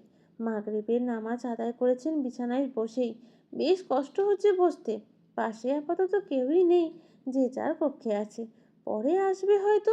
তবে এই অসময়ে দুয়ারে এসে উপস্থিত হলো কুঞ্জরিকা। গুটি গুটি পায়ে এগিয়ে যেয়ে রোকেয়া শেখের পাশে দাঁড়ালো। আস্তে করে ডাকলো, আম্মা। রোকেয়া শেখ আধশোয়া হয়ে কপালের উপর হাত রেখে শুয়েছিলেন। ডাক শুনে চোখ মেলে তাকালেন, পাশ ফিরে চাইলেন। গুঞ্জরিকাকে দেখেই ভ্রুছোড়া কুঁচকে গেল ওনার। আজ সারাদিনে একটা বারো খোঁজ নিতে আসেনি গুঞ্জরিকা। হঠাৎ করেই রোকেয়া শেখের অভিমান হলো। কেন হলো, কার উপর অভিমান জমলো, এসব নিয়ে তিনি ভাবলেন না। ছল ছল নেত্রযুগল নিয়ে শুধালেন, আমি এতটাই খারাপ গুঞ্জ? পাড়াপড়শিরা সবাই এলো, অথচ তুমি একবারও দেখতে এলে না আমায়। কঠিন মানুষটার এমন বাচ্চামো আচরণে গুঞ্জরিকা মুচকি হাসলো। নিঃশব্দে পাশেই মেঝেতে বসলো। রোকেয়া শেখের ডান হাতটা নিজের হাতের মুঠোয় পুরে নিল। সেখানে কপাল ঠেকিয়ে নীরবে চুপচাপ বসে রইল। গুঞ্জরিকার এমন অদ্ভুত আচরণ রোকেয়া শেখ হতবাক হয়ে চেয়ে রইলেন। কিছুই বোধগম্য হলো না। নিজের হাতে পানির উপস্থিতি অনুভব করলেন। হঠাৎ করেই আজ বুক ভার হলো ওনার। গুঞ্জরিকা ফুঁপিয়ে উঠল। তারপর আবার আগের মতোই সব নিশ্চুপ। কিছুক্ষণ পেরোলো সেভাবেই। শোনা গেল গুঞ্জরিকার মলিন গলার আওয়াজ, যেদিন ভাইজানের শখে গ্রামবাসীর কত কথা সইতে না পেরে আব্বা মা গলায় ফাঁস বেঁধে মরে গেলেন, সেই দিন অষ্টাদশী আমি নতুন এক জগৎ আবিষ্কার করেছিলাম। সেখানে আমি ব্যতীত আর কারোর অস্তিত্ব ছিল না। সম্পূর্ণ পৃথিবী শূন্য ছিল আমার জন্য। গ্রামবাসীরা যখন একাকে আমিটাকে এক ঘরে করে দিল, সেবার একটা সপ্তাহ আমি না খেয়েছিলাম। শুধু পানি আর জমানো মুড়ি পেটে পড়েছিল। নিজের সিদ্ধান্ত নিয়েছিলাম, মাঠের বড় গাছটাতে আমি ফার্স্ট দেব। কার জন্য বাঁচবো আমি? আমার তো আর কেউ নেই। তখন এগিয়ে এসেছিলেন শেখবাবু। আমার ভরসার কাঁধ হয়েছিল, সান্ত্বনা দিয়েছিলেন। দুঃখের সময় বন্ধু হয়েছিলেন। নিঃসংকোচে বিয়ের প্রস্তাব দিয়েছিলেন। প্রথমে দ্বিধাদ্বন্দ্বে ভুগলেও আমার সাত কুলে কেউ না থাকায় পরবর্তীতে আমি এক বাক্যে রাজি হয়ে যাই। নতুন করে একটা পরিবারের স্বপ্ন দেখি। যেদিন প্রথম আপনার সান্নিধ্যে এসেছিলাম আম্মা, সেদিন আমি একজন মা পাওয়ার খুশিতে কেঁদেছিলাম। 2 রাকাত নফল নামাজ আদায় করেছিলাম আল্লাহর দরবারে। কিন্তু আফসোস আম্মা, আপনি কখনো আমাকে বোঝেননি। আমি কতটা অসহায় হয়ে এত বড় বাড়িতে নিজের সম্পর্ক গড়েছিলাম, আপনি কখনো জানার চেষ্টাও করেননি। টাকা দিয়ে আমি কি করতাম আম্মা? আমার তো জীবনের কোনো পিছুটান ছিল না। কাকে দিতাম আপনাদের থেকে টাকা নিয়ে? আমি তো শুধু একটু স্নেহ আর ভালোবাসার লোভী ছিলাম আম্মা। সব কষ্টের সমাপ্তি ঘটিয়ে আল্লাহ যখন আমাকে পরিপূর্ণ করতে নতুন একটা সঙ্গী পাঠালো আমার ঘরে, আপনি ঘৃণার জের ধরে দাদির প্ররোচনায় তাকেও কেড়ে নিলেন আম্মা। শুধু তাই নয়, আমার অজান্তে শেকড় বাকড় সব শেষ। শুধু তাই নয়, আমার অজান্তে শেকড় বাকড় সহ সেই সবের রস খাইয়ে আমাকে আমাকে বন্ধ্যা বানিয়ে দিলেন। সন্তান সুখের হাত থেকে বঞ্চিত করলেন। এত পাপের কথা কিভাবে বলতাম আপনার ছেলেকে? তখন আপনার প্রতি অনীহা জন্মালো। আমি তো নির্জীব ছিলাম আম্মা। প্রতিবাদ করার মতো মন মানসিকতা আমার ছিল না, আর না ছিল কোনো ইচ্ছা। আপনার ছেলে সেই ঘটনাকে পুঁজি করে আমাকে দোষারোপ করে, অথচ আমার হাত পা সব দিক থেকে বাধা ছিল। প্রমাণহীন আপনার বিরুদ্ধে কোনো কথা বরদাস্ত করতো বুঝি আপনার ছেলে? আপনি বলুন আম্মা, করতো? সে আজন্ম মা ভক্ত রয়ে গেল। সব ভুল আমার আম্মা। আব্বাকে আমি আজও দোষারোপ করি। আমাকে শূন্যে ভাসিয়ে সমাজের কাঠগড়ায় দাঁড় করিয়ে পালিয়েছে সে। আব্বা আমার কথা ভাবেনি। আপনাদের কারোর উপর আমার কোনো অভিযোগ নেই আম্মা। আমি আমার ভাগ্যকে মেনে নিয়েছি। আমি চাই এই পরিবারের সবাই খুব ভালো থাকুক। তাদের কারো ভাগ্য গুঞ্জার মতো না হোক। আস্তে ধীরে কথাগুলো বলে থামলো কুঞ্জরিকা। কি অদ্ভুত বিষাদ মিশেছিল উচ্চারিত প্রতিটা শব্দে। রোকেয়া শেখ পাথর বনে গেছেন। বুকটা ভীষণ ব্যথা করছে। গলা দিয়ে বাড়িধারা নেমেছে। মুখ ফুটে কিচ্ছুটি বলতে পারলেন না, অথচ ওনার অনেক কথা বলার ছিল। সবটা গলায় কাঁটার মতো বিঁধছে, অথচ উচ্চারণ করতে অক্ষম। গুঞ্জরিকা মুখ তুলে চাইল রোকেয়া শেখের দিকে। শেষবারের মতো অধর ছুঁয়ে দিল রোকেয়া শেখের ডান হাতটাতে। পরপরই উঠে দাঁড়ালো। শ্লথ গতিতে হেঁটে কক্ষ থেকে বেরিয়ে গেল। শ্রবণেন্দ্রিয়ে পৌঁছালো ডুকরে কান্নার আওয়াজ। আত্মগ্লানি সবচেয়ে বড় মরণ ব্যাধি। যে একবার এই আত্মগ্লানিতে ভোগে, তার জীবন আর জাহান্নামের মধ্যে পার্থক্য যৎকিঞ্চিৎ থাকে। প্রতিটা সেকেন্ড, প্রতিটা মিনিট ঢুকে ঢুকে মরে সে, অথচ তার নিজের পাপের শাস্তি এটা। প্রকৃতি থেকে পুরনো অভিশাপ। মধ্যরাতে যখন শেখ পরিবারের সকল গভীর তন্দ্রাচ্ছন্ন, তখন গুঞ্জরিকার কক্ষের দুয়ারখানা মৃদু শব্দে খুলে গেল। কক্ষ থেকে বের হলো গুঞ্জরিকা। দক্ষিণ দিক থেকে দমকা হাওয়া এসে খেলে গেল দেহ জুড়ে। মেয়েটার শরীরে শাড়ি চড়ানো, সুন্দরভাবে শরীর আচ্ছাদিত সেটার দ্বারা। হাতে ছোট্ট একটা পুঁটলি দৃশ্যমান, কাঁধে আরিকা চুপচাপ বসে আছে। মেয়েটা দরজার সামনেই থমকে দাঁড়িয়ে রইল কিছু সময়। দৃষ্টি আটকেছে আরুষের কক্ষের বন্ধ কপাটের দিকে। সূক্ষ্ম একটা ব্যথা প্রতিটি শিরা উপশিরায় প্রবাহিত হলো। দেহখানা অসাড় হয়ে আসতে চাইল। গুঞ্জরিকার গাল বেয়ে দুফোঁটা জল গড়িয়ে পড়ল।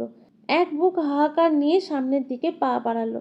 সিঁড়ির কাছটায় আসতেই পিছন থেকে ভেসে এলো অদিতির গলা। তুমিও আমাকে ফাঁকি দিলে ভাবিজান। গুঞ্জরিকার চলন্ত পা জোড়া থেমে গেল। পিছনে ফেরার সাহস করলো না। আর কোনো পিছুটান সে রাখতে চায় না। কাঁপা কাঁপা গলায় কেবল বলল, নিরুপায় আমি, ক্ষমা করো আমাকে। তোমার জন্য সবসময় দোয়া থাকবে। অথচ তুমি থাকবে না ভাবিজান। আমি সুখ দুঃখের কথা বলার শেষ মানুষটাকে খুইয়ে বসলাম। রাজারানী তো আছেই, তাদের নিয়ে এই এক জীবন কাটিয়ে দাও। আমি দূর থেকে সব সময় তোমার পাশে থাকবো মেয়ে, ভয় নেই। আর কি বা হারানোর আছে তোমার? মঞ্জুরিকার বলা শেষ বাক্য কর্ণগোচর হতেই অদিতি মুচকি হাসল। আজ সায় দিল না সামনে দাঁড়ানো মেয়েটাকে আটকাতে। তার নিজেরও তো একটা শান্তিপূর্ণ জীবন প্রাপ্য। মাথা নেড়ে মেনে নিল। তবে তাই সই ভাবিজান, তোমার নতুন জীবনের জন্য শুভকামনা। ভালো থেকো তুমিও। বেনামি প্রভঞ্জনে নিজেদের দীর্ঘশ্বাসে আমাদের সুখ দুঃখের আদান প্রদান হবে। জবাবটুকু পেতেই আর দাঁড়ালো না গুঞ্জরিকা। নিজের নতুন গন্তব্যের দিকে এগিয়ে চলল। অদিতি পিছন ঘুরতেই দেখলো আরুষের কক্ষের সম্মুখে চন্দ্রা দাঁড়িয়ে আছে। চোখ দুটোতে পানি টলমল করছে, যার অর্থ সে নিজেও এই বিদায়ের বেলার সাক্ষী। অদিতির মুখের হাসি ধরে রেখেই বলল, তুমি কাঁদছো কেন ভাবি? তোমার তো রাস্তা পরিষ্কার এখন। স্বামী সংসার সব তোমার। তোমাদের এবারের বাসরের ঘরটা আমি নিজে হাতে সাজিয়ে দেব। বাচ্চা আনার দায়িত্ব তোমার। এই বংশে মুখ উজ্জ্বল করার দায়িত্ব তোমার। তিক্ত বাণগুলো ছুঁড়ে নিজের কক্ষের দিকে অগ্রসর হলো অদিতি। অথচ চোখ বুজে সবটা হজম করে নিল চন্দ্রা। কিছু একটা স্মরণ হতেই ছুটল দোতলার বারান্দার দিকে। গুঞ্জরিকা ততক্ষণে প্রধান ফটক পেরিয়েছে। রাস্তায় পা রাখার আগে শেষবারের মতো বাড়িটার দিকে তাকালো। অতীব পরিচিত সব আজ বড্ড অচেনা। হারিকেনের মৃদু আলোয় দোতলার বারান্দায় একটা অবয়ব চোখের পর্দায় ভাসল। চিনতে অবশ্য সমস্যা হলো না গুঞ্জরিকার।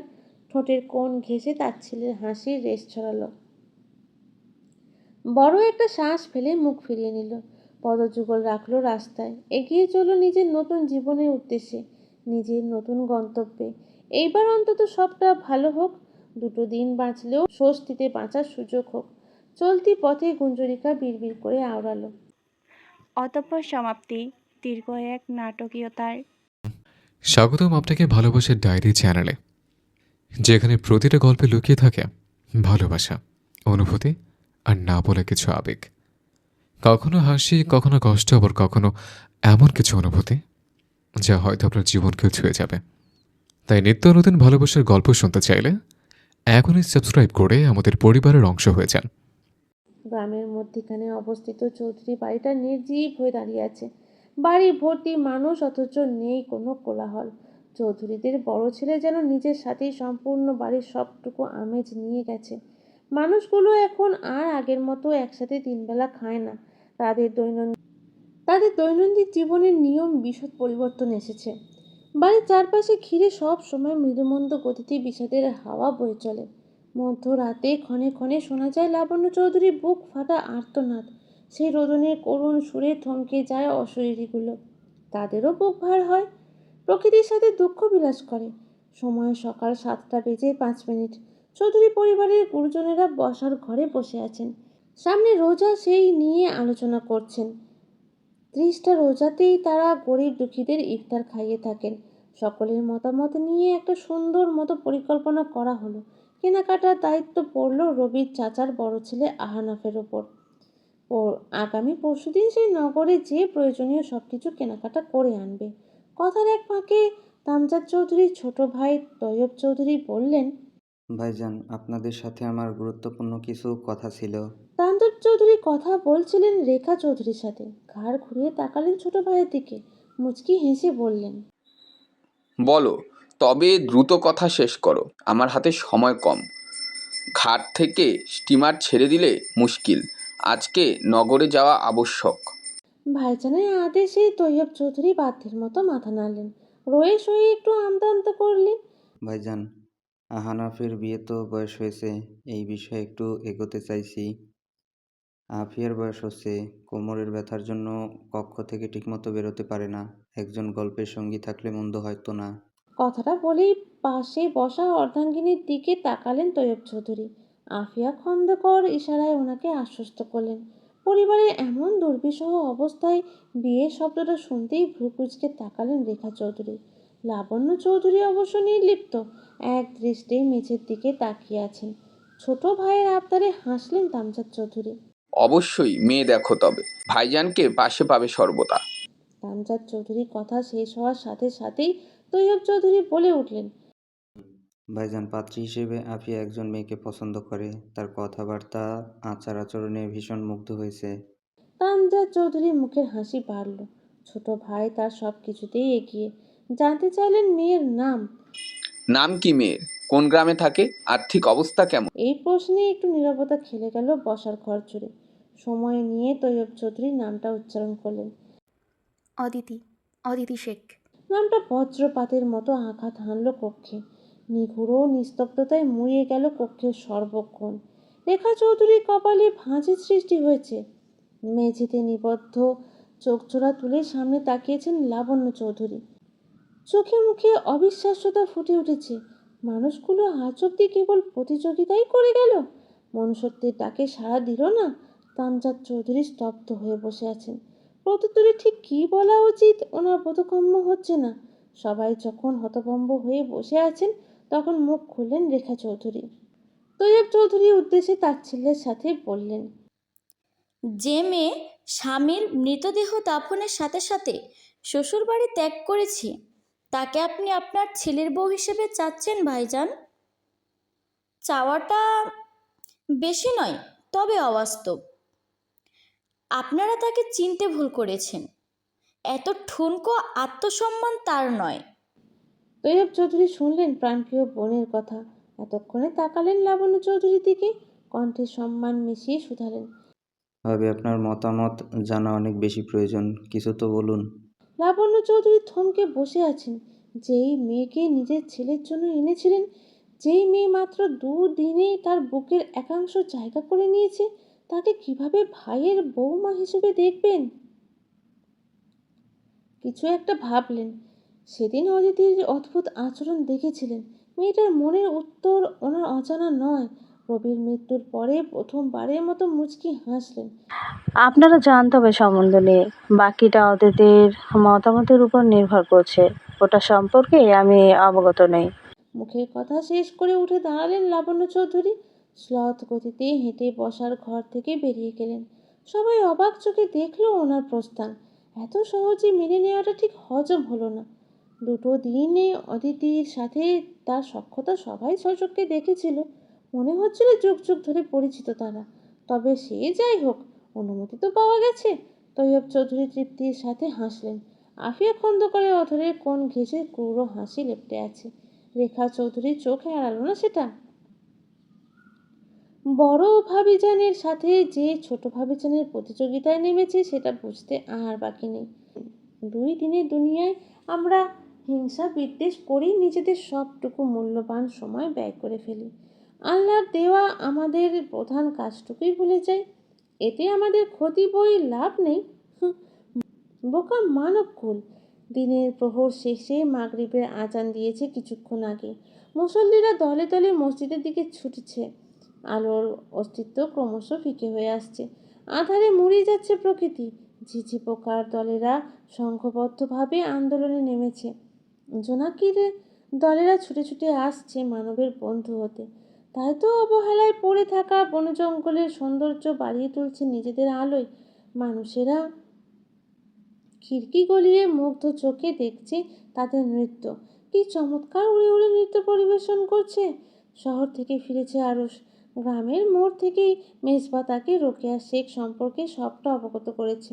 অতঃপর এক প্রকার ছুটে বাড়িতে এসেছে আরুষ। কোনো মতেই পরিষ্কার পরিচ্ছন্ন হয়ে পরিহিত পোশাক পরিবর্তন করেই মায়ের ঘরে এসেছে। আপাতত শেখ পরিবারের সকলে রোকেয়া শেখের কক্ষে অবস্থান করছে। আজ নিজ বাসগৃহে ফিরে গেছেন সালেহা শেখ এবং সারথী। ভাইজানের 2 দিনে তিনি এক প্রকার বাধ্য হয়ে ফিরে গেছেন। চেয়েও পারেননি সঙ্গ দিতে। মেয়েদের বিবাহিত জীবনে যে এমনই। শ্বশুর নিবাস থেকে চিঠি এসে পৌঁছেছিল আজ সকালে। ইদানিং সালেহা শেখের শ্বশুরের শরীর ভালো যাচ্ছে না, তাই ওনাকে দ্রুত ফিরে যেতে হবে। স্বামীর চিঠি পেতেই বাধ্য বইয়ের মতো দুপুর নাগাদ রওনা দিয়েছেন দাদা ভাইয়ের অসুস্থতার কথা শুনে সারথী আর থাকেনি। আরুষ মায়ের মাথার কাছে বসে আছে। বুকের মধ্যিখানে আঁকড়ে ধরেছে মায়ের মাথাটা। ছেলের ভালোবাসা পেতেই রোকেয়া শেখ হাউমাউ করে কাঁদছেন। অনুশোচনায় দগ্ধ হৃদয়ের আর্তনাদ এত সহজে থামার নয়। আরুষ মায়ের মাথায় হাত বুলিয়ে দিচ্ছে। মায়ের মধ্যে কোনো হেলদোল না দেখে এই পর্যায়ে ডাকলো, আম্মা, কাঁদবেন না, আমি এসে গেছি। আপনি দ্রুত সুস্থ হয়ে উঠবেন। আমি নগরে নিয়ে যাব আপনাকে। রোকেয়া শেখ বুঝি থামে। ছেলের কথা শুনে কান্না থামানোর চেষ্টা করলেন, তবে সক্ষম হলেন না। কক্ষের একপাশে চেয়ার টেনে বসে আছে আসমান শেখ। মুখটা বেজায় শুকনো দেখাচ্ছে। এক দৃষ্টি জানালার পাশে চেয়ে আছেন। এক মনে কি যেন ভেবে চলেছেন। আয়েশা শেখ এবং অদিতি আরুষের অপর পাশে বিছানায় চুপচাপ বসে আছে। সবাইকে ভীষণ চিন্তিত দেখাচ্ছে। অদ্ভুতভাবে বাড়িটা আরও নিশ্চুপ হয়ে উঠেছে। এর কারণ কি? আরুষের তৃষ্ণার্ত চোখ দুটো কাঙ্ক্ষিত একটা মুখ খুঁজে চলেছে, কিন্তু তার দেখা নেই। আরিকারও খোঁজ নেই। অথচ আরুষ যখনই বাইরে থেকে বাসায় ফেরে, সে দিব্যি বাবা বাবা বলে উড়ে এসে দেখা দিয়ে যায়। কিন্তু আজ কি হলো? নিজের মনের মধ্যে ঘোরপাক করতে থাকা প্রশ্নগুলো আর দমিয়ে রাখতে পারল না আরুষ। অদিতির দিকে তাকিয়ে প্রশ্ন করল। কণ্ঠস্বরে ক্লান্তি ভাব উপচে পড়ছে। গুঞ্জন কোথায় অদিতি? কোথাও দেখছি না যে? অদিতি অন্যমনস্ক ছিল। আরুষের প্রশ্নে নড়ে চড়ে বসল। তাকালো ভাইজানের ক্লান্ত মুখটাতে। কেন যেন বুক ফেটে কান্না আসছে মেয়েটার। নিজেকে খুব করে সামলিয়ে নিল। বড় একটা শ্বাস ফেলল। ছোট্ট করে জবাব দিল, ভাবিজান নাই। আরুষের মসৃণ কপাল গুটিয়ে এলো। ভ্রু যুগল কুঁচকে গেল। চোখ দুটো ছোট ছোট করে ফের জানতে চাইল। নাই মানে? অদিতি লুকোচুরি করলো না, সোজা সাপটা ভাবে বলল, ভাবিজান শেখ বাড়ি ছেড়ে চলে গেছে। জাহান্নাম থেকে নিজেকে মুক্তি দিয়েছে। আরুষ বিদ্যুৎ চমকানোর মতোই চমকালো, থমকালো। হৃদস্পন্দন ক্রমশ কমে চলল। কুচকানো ভ্রুদয়ে শীতলতা খেলে গেল। রোকেয়া শেখকে বেষ্টিত করে রাখা হাত দুটো আলগা হয়ে এলো। নিজের কান দুটোকে ঠিক যেন বিশ্বাস করতে পারছে না।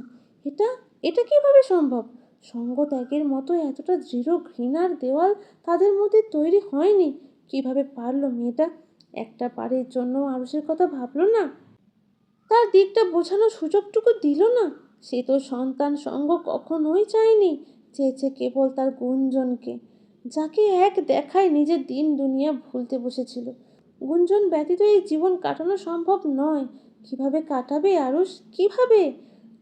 মনে দাঁড়াতে যে পায়ে পা বেঁধে পালঙ্ক থেকে মুখ থুবড়ে পড়ল আরুষ। ভুঁয়ের ক্ষত অংশ প্রবল জোরে ধাক্কা খেলো টেবিলের কোণায়।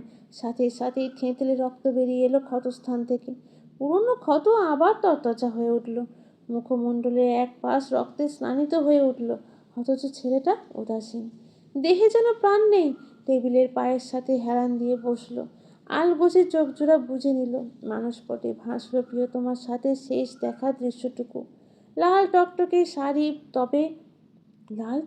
শাড়ি, তবে এই জন্য আনতে বলেছিল? শেষ আবদারটুকু এই জন্যই এতটা সুন্দর ছিল? ঝড় উঠল ক্ষত বিক্ষত ব্যথিত বক্ষস্থলে। আরও সেই চোখের কোণ ঘেঁষে পানি গড়িয়ে পড়ল, ঠোঁটের কোণ ঘেঁষে ক্ষীণ কটাক্ষের হাসির রেশ ছড়ালো, বিড়বিড় করে আওড়ালো, আমার পবিত্র ভালোবাসার বিনিময়ে এক বুক হাহাকার আর আফসোস দিয়ে আমাকে মেরে গেল। আমাকে দাফনের জন্য এত এত আয়োজন তার। রোকেয়া শেখের কান্নার বেগ আর একটু বাড়ল। অদূরে বসা আসমান শেখ ছলছল নেত্রে ছেলের দিকে তাকিয়ে আছেন। অদিতির বুকটা জ্বলে পুড়ে যাচ্ছে। ভাইজানকে এবার এভাবেই ধুকে ধুকে মরতে দেখতে হবে। এতে ভাইজানের দোষ আছে বই কি। আয়েশা শেখ মুখ ঘুরিয়ে বসে আছেন। সকলে সব যাতনা উপেক্ষা করে বললেন, দাদু ভাই, ওই মাইয়ার লাইগা কাইন্দো না। পোড়ামুখী বিদায় হইছে, ভালো হইছে। আগে নিজের আব্বা আম্মারে খাইছে, নিজের সন্তানরেও। দাদি, মুখ সামলিয়ে, নয়তো এই মুখ আমি কেটে ফেলব। খুব বলেছেন এতদিন, এবার থামুন। আমার গুঞ্জনকে খুঁজে না পেলে এই বাড়িতে আমি আগুন ধরিয়ে দেব। আমার জীবন নিয়ে আর খেলার সুযোগ পাবেন না। গর্জে উঠল আরুষ, শক্ত গলায় কথাগুলো বলল। পরই উঠে দাঁড়ালো। অত্যধিক রাগে বলিষ্ঠ হাত দুটো মুষ্টিবদ্ধ হয়ে আছে। নিজের রাগ দমিয়ে রাখতে পারল না ছেলেটা। পাশে থাকা লণ্ঠনটা আছড়ে ফেললো ফ্লোরে। মুহূর্তেই একেবারে দাউ দাউ করে আগুন জ্বলে নিভে গেল সেটা। কাঁচের ক্ষুদ্র ক্ষুদ্র অংশগুলো ছড়িয়ে পড়ল ফ্লোর জুড়ে। আকস্মিক এমন ঘটনায় উপস্থিত সকলে ভরকালো, বিস্ময়ে কিংকর্তব্য বিমূঢ় হয়ে গেল। আরুষের মুখের এক পাশ রক্তাক্ত, বিড়াল রঙের মণি দুটো রক্তাভ হয়ে আছে, দৃষ্টি তীক্ষ্ণ। সফেদ রঙা পাঞ্জাবির উপরের দিকে লাল রক্তে ভিজে চুপচুপে হয়ে আছে। দেখতে সাক্ষাৎ একটা দানব। এই আরও সকলের নিকট বড্ড অপরিচিত। যেই ছেলে আজ অব্দি গুরুজনের কথার পরিপ্রেক্ষিতে পাল্টা শব্দ উচ্চারণ করেনি, সব সময় চোখ নামিয়ে রেখেছি, সেই ছেলের এই হিংস্রতা হজম করার মতো নয়। আয়েশা শেখ তীব্র অসম্মানের ডুকরে কেঁদে উঠলেন, ভয়ে জড়সড় হয়ে বসলেন। তৎক্ষণাৎ শোনা গেল নারীর স্নিগ্ধ গলা, গুঞ্জ যদি পোড়ামুখ হয়, তাহলে তো আপনাদের বাড়ির মেয়েও পোড়ামুখী দাদি। বিয়ের দ্বিতীয় দিনে সে তার জামাইকে খেয়েছে। চৌধুরীরা তাকে কে নিয়ে ভর্ৎসনা করেছে? করেনি বোধহয়, কারণ সবার মন মানসিকতা তো এতটা নোংরা হয় না। সবাই কণ্ঠস্বর লক্ষ্য করে দরজার দিকে তাকালো। দেখলো লণ্ঠন হাতে চন্দ্রা দাঁড়িয়ে আছে। রান্নাঘরে ছিল সে, রাতে রান্না করছিল। অদিতির রেগে যাওয়ার কথা ছিল, সেটাতেই বোধহয় মানাতো, অথচ না, মেয়েটা রাখলো না, উল্টো মুচকি হাসলো। উত্তর তার পছন্দ হয়েছে। আয়েশা শেখের কান্না থেমে গেছে। হতভাগ হয়ে চেয়ে আছেন। গতকাল সকালেও না এই মেয়ে গুঞ্জকে কটু কথা শোনালো, অথচ এখন তার পক্ষ নিচ্ছে। এক রাতে এত পরিবর্তন, নাকি রূপ বদল? আরুষ কাউকে দেখল না, কারোর কথা শুনল না। হনহনিয়ে কাঁচ মারিয়ে প্রস্থান করলো। পায়ের রক্তে মেঝে রাঙা হয়ে উঠল। সেদিকে চেয়ে রোকেয়া শেখ কাঁদতে কাঁদতে বলল, ওগো অরুষের বাবা, যাও ছেলেটার সাথে। আমার ছেলের মাথা ঠিক নেই, যদি ভুল কিছু করে বসে। আসমান শেখ বসা থেকে উঠে দাঁড়ালেন, হন্তদন্ত পায়ে কক্ষ থেকে বের হয়ে গেলেন। অগোছালো জীবন আরও এক ধাপ ধ্বংসের দিকে এগুলো। মানুষগুলোর ভালো থাকার দিন ফুরলো। ভুল নিজেরা করেই সব সময় ভাগ্যকে দোষারোপ করলেই বুঝি হলো? সব দোষ ভাগ্য কেন নেবে? তার কিসের এত দায়?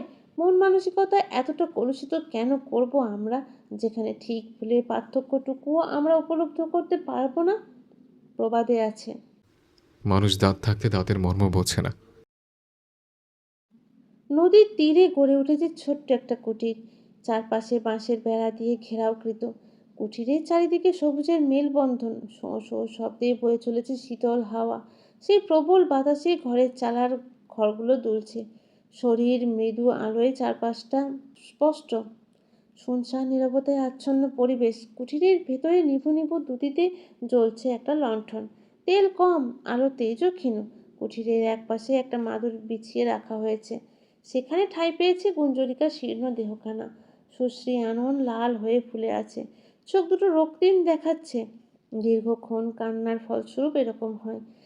যে অভিশাপ থেকে মুক্তি পেতে গুঞ্জরিকাকে প্রস্থান করলো, নিজের সব ত্যাগ করলো, সেই অভিশাপ যেন আরও আষ্টে পৃষ্ঠে জড়িয়ে ধরছে তাকে। আসলে আমরা চাইলেই কি সব পারি? পারি বোধ হয়, হয়তো হয়তো না। সবটা সময়ের অপেক্ষা। সময়ের সাথে সাথে এই মাটির তৈরি দেহে সবটা থেমে যায়। গুঞ্জরিকার গাল বেয়ে পুনরায় স্বধারায় বর্ষণ নামলো। ফুপিয়ে উঠল মেয়েটা, তৎক্ষণাৎ পেটটা মোচড় দিয়ে উঠল। ক্ষুধার জ্বালা অনুভব করলো। আজ সারাদিন পেটে কিছু পড়েনি। হারিয়ার রান্না খাবার সহ রান্নার সকল সরঞ্জাম দিয়ে গেছে দুপুরে এসে, যেটা ঘরের এক কোণে অবহেলায় পড়ে আছে। গুঞ্জরিকার মুখে ওঠেনি। মন অসুস্থ হলে ইহজগতের কিছুতেই ভালো লাগে না, সব কিছু বড্ড অসহনীয় লাগে। যেখানে খাওয়া ভীষণ বিলাসিতা, সেখানে খাওয়া ভীষণ বিলাসিতা। গুঞ্জরিকার পেট ধরে সেভাবেই পড়ে রইল। নীরবতার মাঝে থেকে এক ফুপানের শব্দ শোনা যাচ্ছে। পেরোল কিছু সময়, এই পর্যায়ে মেয়েটা উঠে বসলো, সন্তর্পণে বদন মুছে নিল। সে এখানে বাঁচতে এসেছে, নতুন জীবন খুঁজে পেতে এসেছে। ধুকে ধুকে মরতে নয়, তাকে খেতে হবে, বাঁচতে হবে, সর্বোপরি ভালো থাকতে হবে। বাতায়ন গলিয়ে তাইমুরের লাগানো বকুল ফুল গাছটার দিকে একবার দেখল। চাঁদের আলোয় চোখের পর্দায় স্পষ্ট ভাসল ভাইজানের অবয়ব। ওই তো, ওই বকুল গাছের নিচে দাঁড়িয়ে আছে, মুখে সেই অতীব পরিচিত মুচকি হাসি লেপ্টে আছে। গুঞ্জরিকাকে আশ্বাস দিচ্ছে, ভাইজান সবসময় তোর সঙ্গে আছে গুঞ্জ, ভয় নেই, তুই নির্ভয়ে থাক এখানে। গুঞ্জরিকা ম্লান মুখেই হাসল, উঠে জানালার সম্মুখে দাঁড়ালো, নিচু গলায় অস্ফুট স্বরে আওড়ালো, ভাইজান, আমার এক জনম বৃথা গেল নিম্নবিত্ত পরিবারে জন্মগ্রহণ করার অপরাধে। স্বামী, সন্তান, সংসার সবই হারালাম। সব শেষে তোমার বিচার চাওয়ার ধৈর্যটুকু হারালাম। ক্ষমা করে দিও আমাকে ভাইজান, ক্ষমা করো। অদূরে দাঁড়ানো তৈমুরের মুখের হাসি বর্ধিত হলো। গুঞ্জরিকার দিকে স্নেহের চোখে তাকিয়ে বলল, ধুর পাগলি, বিচার তো আল্লাহর দরবারে অনেক আগে হয়ে গেছে। তুই ভালো থাক, ভীষণ ভালো থাক, তোর দীর্ঘশ্বাসে অপরপক্ষ পুরে খাক হয়ে যাক। শাহরিয়ারের শরীরটা আজ ভালো নেই, কেমন ম্যাচ ম্যাচ করছে, শীত শীত অনুভূত হচ্ছে। আজ সারা দিন তৃপ্তির সাথে দুমুঠো ভাত খেতে পারেনি। জ্বর আসার পূর্ব লক্ষণ। গ্রামের মোড় থেকে দুপুরেই ফিরে এসেছে। আড়তের কাজ একজন বিশ্বস্ত কর্মচারীর হাতে ছেড়ে দিয়েছে একদিনের জন্য। যেভাবে পারে একটা দিন সামলিয়ে নিক। ঘড়ির কাঁটাল দখলদারিত্ব 9টার ঘরে। রাতে গভীরতা অনেকখানি।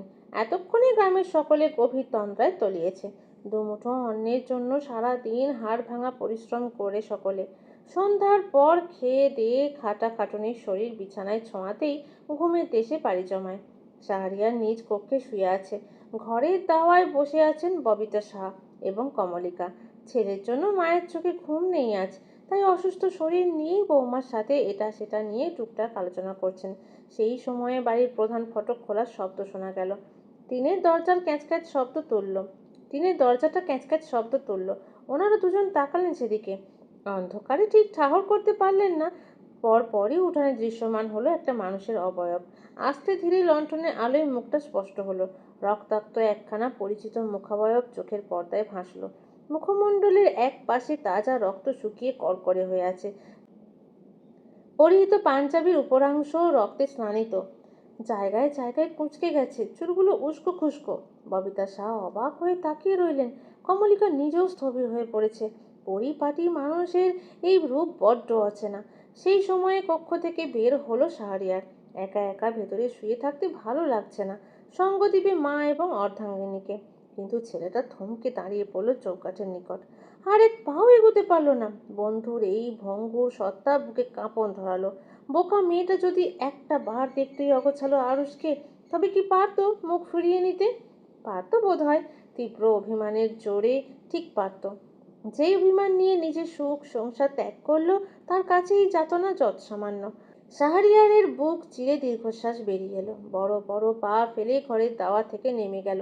আরুষের মুখোমুখি দাঁড়ালো, অবাক চোখে দেখে চলল প্রাণপ্রিয় বন্ধুকে। অকস্মাৎ দুহাতে নিজের সাথে জড়িয়ে ধরল, পিঠে হাত বুলিয়ে আশ্বাস দিল, নদীর চরে চল, সবসময় আছি তোর জন্য। আজকে রাতটা তোর জন্য বরাদ্দ। আরুষ নির্বিকার, কেবল ঠোঁটের কোণে এক চিলতে ক্ষীণ হাসি দাগ কেটে গেল। পুরোটা গ্রাম তন্ন তন্ন করে খুঁজে অবশেষে বন্ধুর দ্বারস্থ হয়েছেন। শাহরিয়ার আরুষকে ছেড়ে দিল। আরুষ আর দাঁড়ালো না, যন্ত্রের ন্যায় হাঁটা ধরল রাস্তার দিকে।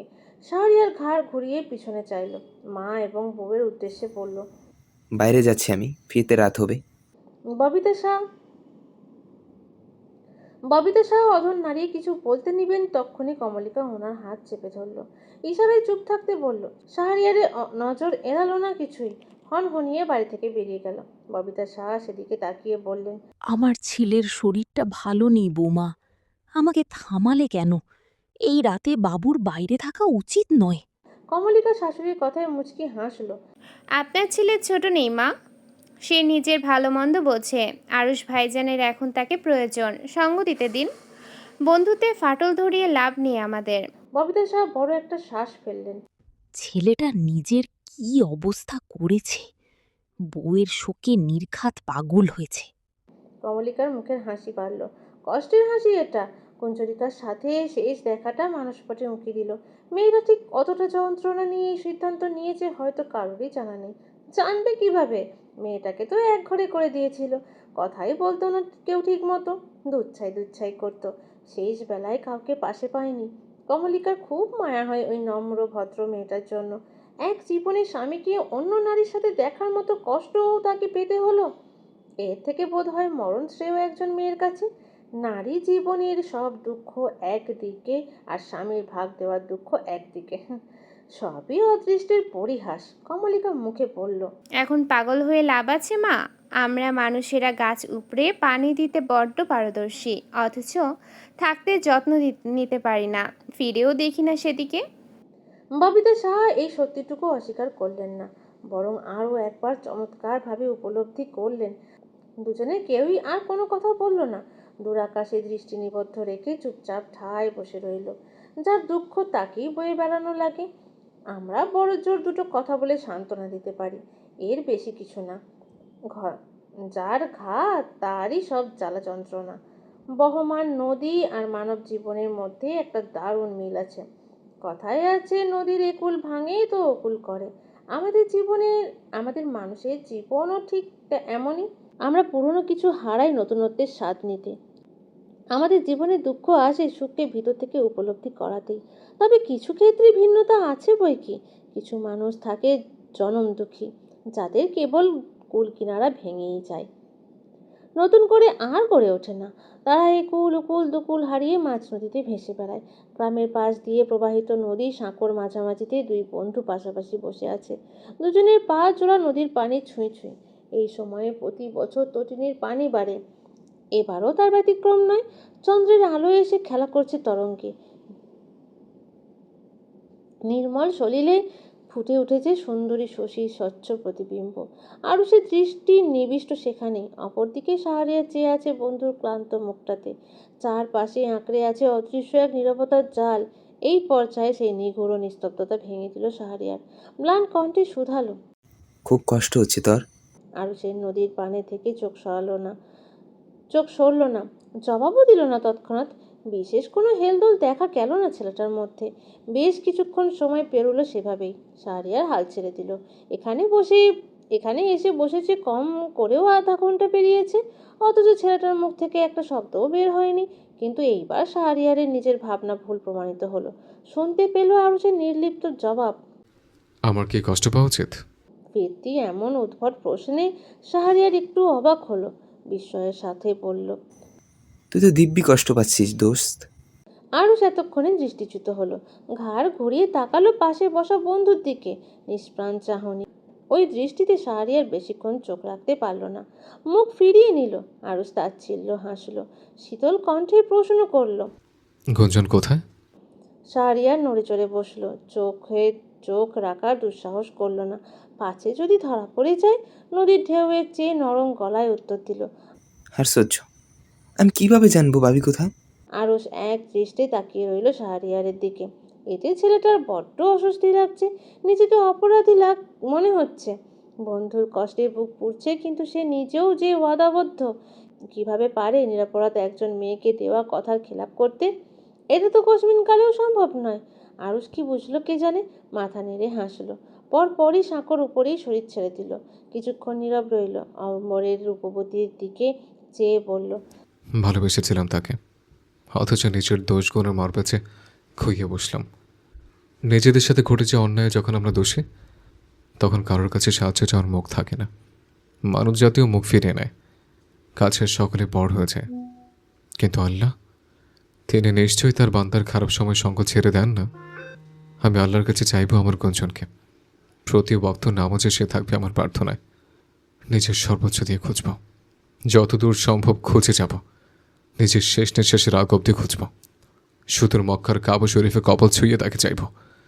তার নিষ্ঠা আমাকে খালি হাতে ফিরতে হবে না।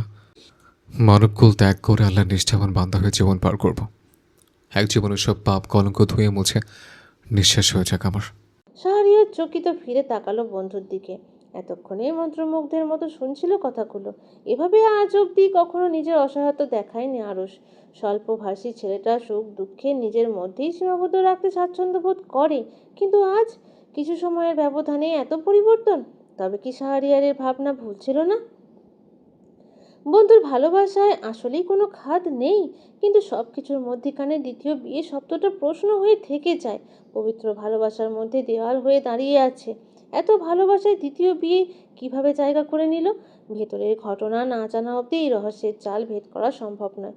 শাহরিয়ার মৃদু হাসল। উত্তম সিদ্ধান্ত দোস্ত। ভুল থেকে যদি ভালো কিছু হয় তবে ক্ষতি নেই। তুই যে নিজের ভুল বুঝতে পারছিস, এই অনেক। এইবার ইনশাল্লাহ সবটা ভালো হবে। একটু থেমে ফের বলল। কিন্তু চন্দ্রাবাবির কি হবে? তালাক দিয়ে দিবি?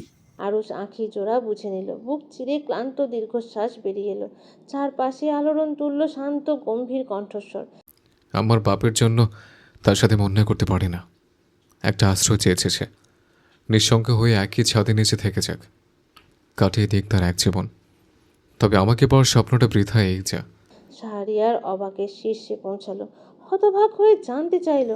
তোদের মধ্যে শারীরিক কিছু হয়নি? এক কক্ষে থেকেও তোরা একে অপরকে ছুঁয়েও দেখিসনি? আরুষ নেত্রপল্লব মেলে তাকালো, অবজ্ঞার সুরে হাসলো, পরক্ষণেই চুপ হয়ে গেল। চোখের কার্নিশ ঘেঁষে পানি গড়িয়ে পড়ল, সেই জল মুক্তোর মতো চকচক করছে। শাহরিয়ার বাক রুদ্ধ হয়ে দেখে চলেছে সবটা। আরুষকে স্বাভাবিক দেখাচ্ছে না। এই অস্বাভাবিক আরুষ তার নিকট ভীষণ অচেনা। ভাবনার মাঝেই শ্রবণেন্দ্রিয় প্রবেশ করলো আরুষের করুণ গলার আওয়াজ। চলবে না দোস্ত, গুঞ্জনকে ছাড়া আমার চলবে না। আমি অসহায় তাকে ছাড়া। গুঞ্জন ব্যতীত আমি আমার একটা পাঞ্জাবিও খুঁজে পাই না। তাহলে তাকে ছেড়ে জীবন কীভাবে পাড়ি দিব? তুই তো জানিস কোথায় সে। ফিরে আসতে বলো না দোস্ত। আম্মা আমাকে শেষ করে দিল। বিশ্বাস কর, আমি এতটা কাপুরুষ কখনো হতে চাইনি। কথাগুলোর মধ্যে যেন এক পৃথিবীর সমান অসহায়ত্ব লুকিয়ে আছে। নিজের উত্তর সহজেই পেয়ে গেল শাহরিয়ার। বন্ধুর দুঃখে তার গাল বেয়ে পানি গড়িয়ে পড়ল। সে নিজেও অপারগ। একজনের ইচ্ছের বিরুদ্ধে তো কিছু করা সম্ভব নয়। তবুও মনস্থির করলো আগামীকালই যাবে ভাবির কাছে। একটা বার অনুরোধ করবে, বলবে ভাবিকে ফিরে আসতে। শেষ চেষ্টা তো করাই যায়। ভাই সমতুল্য বন্ধুর কষ্ট সে সহ্য করতে পারছে না। নিজেও আরুষের পাশে শুয়ে পড়ল। দুই বন্ধু নীরবে নিভৃতে সময় কাটিয়ে চলল। তাদের সঙ্গ দিল ওই আসমানের চন্দ্রমা, বয়ে চলা ঝিরিঝিরি হাওয়া এবং নদীর তরঙ্গ। মাঝে মধ্যে অবশ্য নিশাচর পক্ষী কুলও সঙ্গ দিতে এলো। বন্ধুর দুঃসময়ে ঢাল হলো শাহরিয়ার। স্বার্থ ছাড়া বন্ধুত্বগুলো দেখতেও ভালো লাগে। সবার ভাগ্যে এমন একজন শাহরিয়ার থাকুক, এতে ভালো বই মন্দ নেই। আরুষ যখন বাড়িতে ফিরল তখন রাতের শেষ প্রহর চলমান। আর কিছু সময়ের ব্যবধানেই ফজরের আজান দিবে। শাহরিয়ার আরুষকে বাড়ির প্রধান ফটক অবধি দিয়ে তারপর গেছে। শেখ বাড়িটা অশরীরীর ন্যায় দাঁড়িয়ে আছে। প্রাণহীন বাড়িটা দেখলেই আরুষের বুক ভার হচ্ছে। যন্ত্রণারা কিলবিল করে মস্তিষ্ক খুবলে খাচ্ছে। শান্তি পাচ্ছে না একদণ্ড। মন চাইছে সব ছেড়ে ছুঁড়ে দেশান্তরী হতে, আর কখনোই বাড়িমুখো না হতে। যেখানে তার গুঞ্জন নেই সেখানে সে কিভাবে থাকবে? থাকা আদতে সম্ভব? ঘৃণার সম্পর্ক ছিল তবুও তো আরুষের সামনে থাকতো মেয়েটা, কিন্তু এখন কোথাও নেই। আরুষ আলগোছে সদর দরজা খুলতেই প্রথমে চক্ষুগোচর হলো অদিতির বদনখানা। খাবার টেবিলে মাথা রেখে বসে আছে, চোখ জোড়া বুজে আছে। হয়তো ভাইজানের জন্য অপেক্ষা করতে যেয়ে ঘুমিয়ে পড়েছে। পাশেই একখানা লণ্ঠন মৃদু আলোয় জ্বলছে। আরুষ এক ঝলক দেখে চোখ ফিরিয়ে নিল। দরজা আটকে গুটি গুটি পায়ে সিঁড়ির দিকে অগ্রসর হলো। ঘুমন্ত বোনকে ডাকতে মন সায় দিল না। প্রথম সিঁড়িতে পা দিতেই পিছন থেকে ভেসে এলো অদিতির গলা। খাবে না ভাইজান? এসে অবধি কিচ্ছুটি মুখে দিলে না যে? আরুষের পদযুগল থেমে গেল, পিছনে ফিরে দাঁড়ালো। মুখটা স্বভাব সুলভ গম্ভীর রেখেই জবাব দিল, না, ক্ষুধা নেই। তুই না ঘুমিয়ে এখানে অপেক্ষা করছিস কেন? অন্যের জন্য নিজেকে কষ্ট দিতে নেই। অথচ ভাবিজানের জন্য দিব্যি তুমি নিজেকে কষ্ট দিচ্ছ। কথাটা বলেই অদিতি মলিন চাহনিতে চেয়ে রইল। আরুষ কি বলবে ঠিক বোধগম্য হলো না। ওকে দেখেই কি তবে কষ্টের সাগর মনে হচ্ছে? যে দেখছে সেই উপলব্ধি করতে পারছে। এতটা সহজপাঠ্য কবে হলো? কি মুশকিল। ছোট্ট করে বলল, আমার কথা বাদ দে, তুই কক্ষে যেয়ে ঘুমিয়ে পড়। অদিতি এই পর্যায়ে বেশ আক্ষেপের সাথেই বলে উঠল, তুমি প্রতিবাদ ঠিকই করলে ভাইজান, কিন্তু দুঃখের বিষয় সময় ফুরোনোর পরে। ভাবিজানের কাপুরুষ থেকে সুপুরুষের খাতায় নাম লেখালে, তবে সব খুইয়ে। তোমার উপর দুঃখের চাইতে রাগটাই বেশি আসে ভাইজান। তোমাকে আম্মা মানুষের মতো মানুষ করতে ব্যর্থ হয়েছে। অবশ্য তিনি নিজেই তোমাকে এভাবে গড়েছে। নিজের ভালো তো পাগলেও বোঝে, অথচ মা ভক্ত তুমি বুঝলে না ভাইজান। এই আক্ষেপ আমার এই জীবনে শেষ হবে না। কঠিন সত্য এবং তিক্ততায় মোড়ানো বানগুলো ছুঁড়ে অদিতি উঠে দাঁড়ালো। আরুষের পাশ কাটিয়ে দোতলায় চলে গেল। আরুষ তখনও ঠায় দাঁড়িয়ে রইল, উদাসীন চিত্তে কিছু একটা ভেবে চলল। পরক্ষণেই গুটি গুটি পায়ে নিজের কক্ষের দিকে হাঁটা ধরল। প্রতিক্ষণে উপলব্ধি করছে এই কলঙ্কের জীবন বয়ে বেড়ানো সহজ নয় তার জন্য। কাপুরুষের সাথে মা ভক্ত আরও একটা শব্দ তার নামের পাশে যুক্ত হলো আজ। অর্ধাঙ্গিনী এবং মায়ের সাথে সমঝোতার খাতাটা সমান না হলে জীবন কখনোই সুখকর হয় না, হতে পারে না। একবার তীব্র জ্বরের কবলে পড়েছিল চন্দ্রা। ঠিকমতো কিছুই খেতে পারতো না, মুখে একটুও স্বাদ ছিল না। শীর্ণ দেহখানা এক সপ্তাহের জ্বরেই চৌকির সাথে লেপ্টে গিয়েছিল একেবারে। কিন্তু তবুও হাড় ভাঙা খাটুনি থেকে মুক্তি মেলেনি মেয়েটার। ভোরবেলা থেকে সন্ধ্যা অবধি একটুও বসার ফুরসত পেত না। মামি ইচ্ছা করেই আরও বেশি কাজ করাতো। আপদ বিদেয় হলে যে তার শান্তি। জ্বরে পড়ে মরেছে বলতে পারবে সকলকে, আর কারোর পাতে দুমুঠো ভাত দিতে হবে না। সেদিন ছিল শুক্রবার। চন্দ্রার জ্বরটা অত্যধিক বেশি। দু চোখ ঝাপসা হয়ে আছে, চোখের কণা লাল হয়ে ফুলে টসটসে দেখাচ্ছে। মাথাটা বড্ড ভার, দুনিয়ার সব কিছু অসহনীয় ঠেকছে। অথচ একটা মানুষ নেই যে পাশে এসে একটু বসবে, মাথায় হাত বুলিয়ে দেবে। এই পৃথিবীতে যার আব্বা মা নেই, তার কিছুই নেই, সে একেবারে শূন্য। মামির কটু কথা উপেক্ষা করে গুঞ্জরিকাও আসে না। দুর্ব্যবহার কতদিন হজম করা যায়? তাই ওই বাড়ির বাইরেই তাদের সাথে সবটুকু সখ্যতা। কাজের ফাঁকে ফাঁকে চন্দ্রা বাড়ির বাইরে যায়। তখন দুই সখী চঞ্চলা হরিণীর মতো ছুটে বেড়ায় পথে ঘাটে।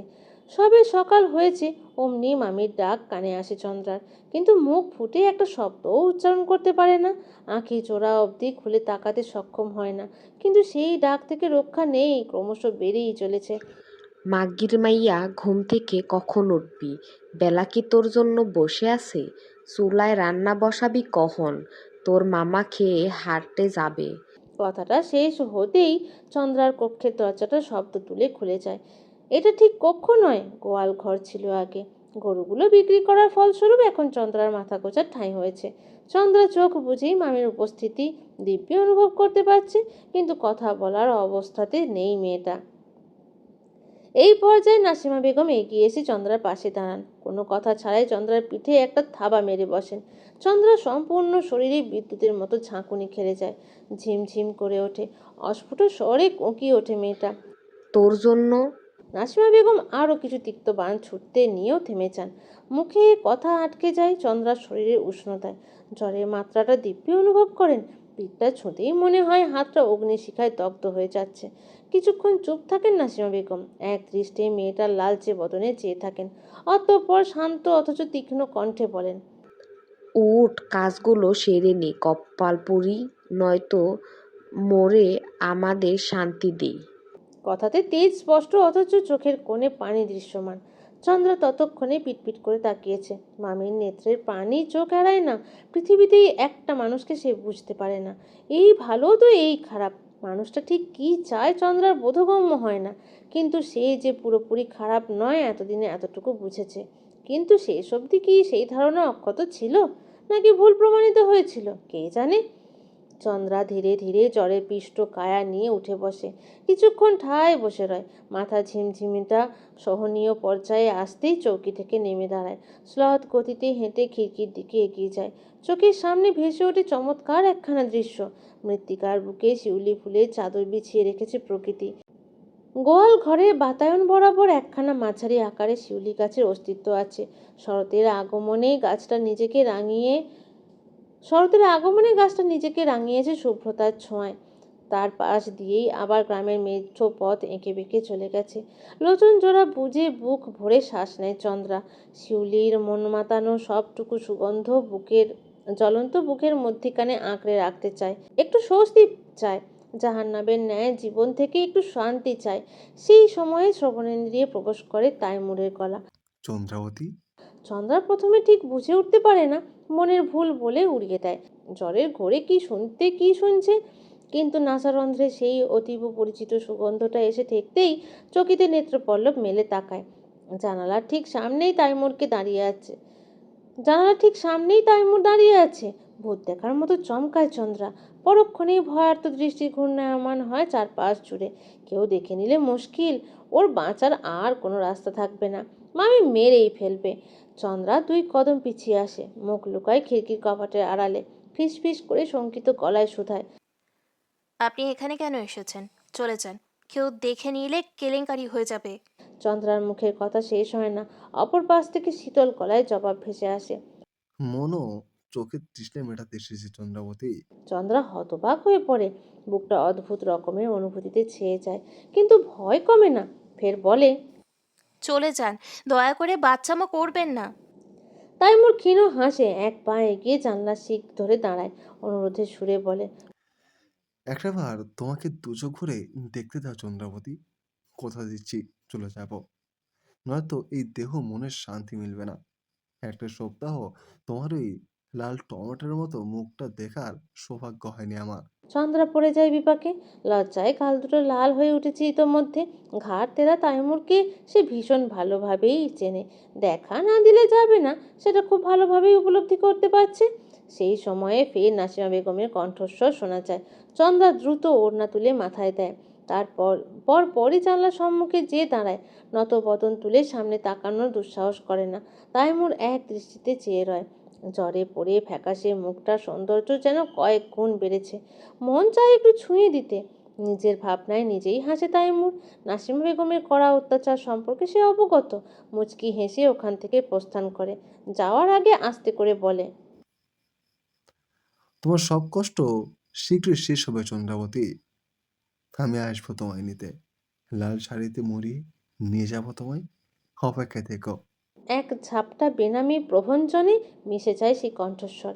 ধীরে ধীরে দূরে সরে যায় মানুষটার অস্তিত্ব।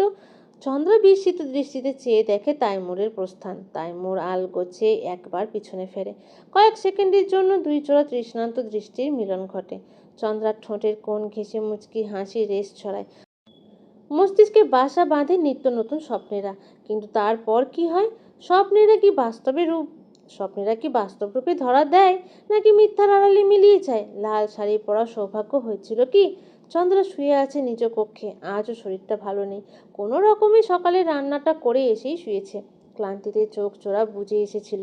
আঁখি যুগল বুঝতেই অতীতে হানা দিয়েছে মস্তিষ্কে।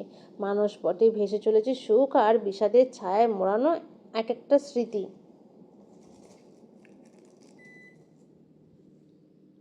যেই জীবন থেকে চন্দ্রা সবসময় মুক্তি চাইতো, আজকাল সেই জীবনটাই সুখের মনে হয়। সেই জীবনেই তার নিজের বলতে একজন ছিল, যার মস্তিষ্কে সব সময় চন্দ্রার বিচরণ ছিল। কিন্তু এই জীবনে কেউ নেই, কোথাও কেউ নেই। এই পর্যায়ে চন্দ্রার গাল বেয়ে পানি গড়িয়ে পড়ল। ফুপিয়ে কেঁদে উঠল মেয়েটা। দু হাতে খামচে ধরল বিছানার চাদর। যাতনায় ক্ষতবিক্ষত বুক নিয়ে সিক্ত গলায় বিড়বিড় করে আওড়ালো, যাদের হারিয়ে যাওয়া অনিবার্য, তাদের সাথেই আমাদের এক জীবনের সুখকর স্মৃতিগুলো জড়িয়ে থাকে। বেলা গড়িয়ে বিকেল এখন। শাহরিয়া সাইকেল নিয়ে ছুটছে শশীদিঘির চরের উদ্দেশ্যে। হাতের কাজ শেষ করেই বেরিয়ে পড়েছে। শরীর সায় দিচ্ছে না, তবুও যাচ্ছে, শুধু বন্ধুর জন্য। গতকাল রাতে ঠান্ডা হাওয়ায় অসুস্থতা বেড়েছে। ভোর রাত থেকেই জ্বর ছেলেটার, কিন্তু মন মানেনি। তাই তো যাচ্ছে একটা বার শেষ চেষ্টা করতে। আজ সারাদিন গুঞ্জরিকাকে হন্য হয়ে খুঁজেছে আরুষ। ছেলেটার মুখের দিকে তাকানো যাচ্ছে না। ক্ষত চোখটারও যত্ন নিচ্ছে না। কাটা স্থানে ভেতর থেকে কাঁচা মাংস উঁকি দিচ্ছে। এভাবে চললে নির্ঘাত চোখখানা হারাতে হবে তাকে। তবুও কোনো হেলদোল নেই। শাহরিয়ারের পক্ষে এগুলো দেখা সম্ভব নয়। ছেলেটা যখন নাও পেরিয়ে নদীর চরে পৌঁছালো, তখন দিনের শেষ প্রহর, অর্থাৎ গোধূলি লগ্ন। কমলা রঙে রঙিন হয়ে উঠেছে পশ্চিমাকাশ। সাদা বকেরা দল বেঁধে নিজেদের নীড়ে ফিরেছে। নদীর তরঙ্গে শিল্পীর মতো চিত্র এঁকে দিচ্ছে প্রকৃতি। আসমানের কমলা রং পানির সনে মিশে চোখ ধাঁধানো সৌন্দর্য তৈরি করছে। নাও পারাপারের পুরোটা সময় প্রকৃতির এই অপরূপ সৌন্দর্যে নিজেকে খুইয়ে বসেছিল শাহরিয়ার। শাহরিয়ার মিনিট 10 হেঁটে গুঞ্জরিকার কুঠিরের সম্মুখে পৌঁছালো। দেখলো মেয়েটা চুলোর সামনে বসে আছে, হয়তো রাতে রান্না করছে। শাহরিয়ার সাইকেল বেড়ার বাইরে রেখে বাড়ির ভিতরে প্রবেশ করলো। গুঞ্জরিকা আলগোছে পিছনে তাকাতেই শাহরিয়ারকে দেখতে পেল। অমনি ঝলমিলিয়ে উঠল ম্লান বদন। দ্রুত উঠে এলো, শাহরিয়ার মুখোমুখি হলো। সালাম দিয়ে হাসি মুখে জানতে চাইল, ভালো আছেন ভাইজান? শাহরিয়ার নিজেও মুচকি হাসলো। সালামের জবাব দিয়ে বলল, ভালো নেই ভাবি, চাইলেও ভালো থাকতে পারছি না। আপনার শূন্যতা দিব্যি মানুষ খুন করার মতো রাখে। গুঞ্জরিকা প্রথমে ঠিক বুঝলো না, কপাল গুটিয়ে চেয়ে রইল। মস্তিষ্কে যখন সবটা উপলব্ধি করতে পারলো, তখন হাসি মুখটা মিলিয়ে গেল। পৃথিবীর সবটুকু আধার এসে ভিড় জমালো ওই পাণ্ডুর বর্ণের আননে। ছোট করে বলল, কিছু করে ক্ষমা নেই ভাইজান, মানুষ চাইলেও ক্ষমা করতে পারে না। তবুও একটাবার যদি ভেবে দেখতেন ভাবি। কথাটা বলে চাতক পাখির মতো তাকিয়ে রইল শাহরিয়ার। উত্তর শোনার অপেক্ষায় প্রহর গুনে চলল। গুঞ্জরিকা তাচ্ছিল্যের সুরে হাসল, যে আমার উপস্থিতিতে হাঁকলে রাখতে পারেনি, তার জন্য আমার অনুপস্থিত ছিল। এতে যদি অপরপক্ষের মৃত্যু হয়, তবে তাই সই। অকপটে কথাগুলো বলে দিল গুঞ্জরিকা। শাহরিয়ার বিস্ময়ে বাকরুদ্ধ হয়ে পড়ল। কিং কর্তব্য বিমূঢ় হয়ে দাঁড়িয়ে রইল। কিছু সময়ের জন্য থমকালো।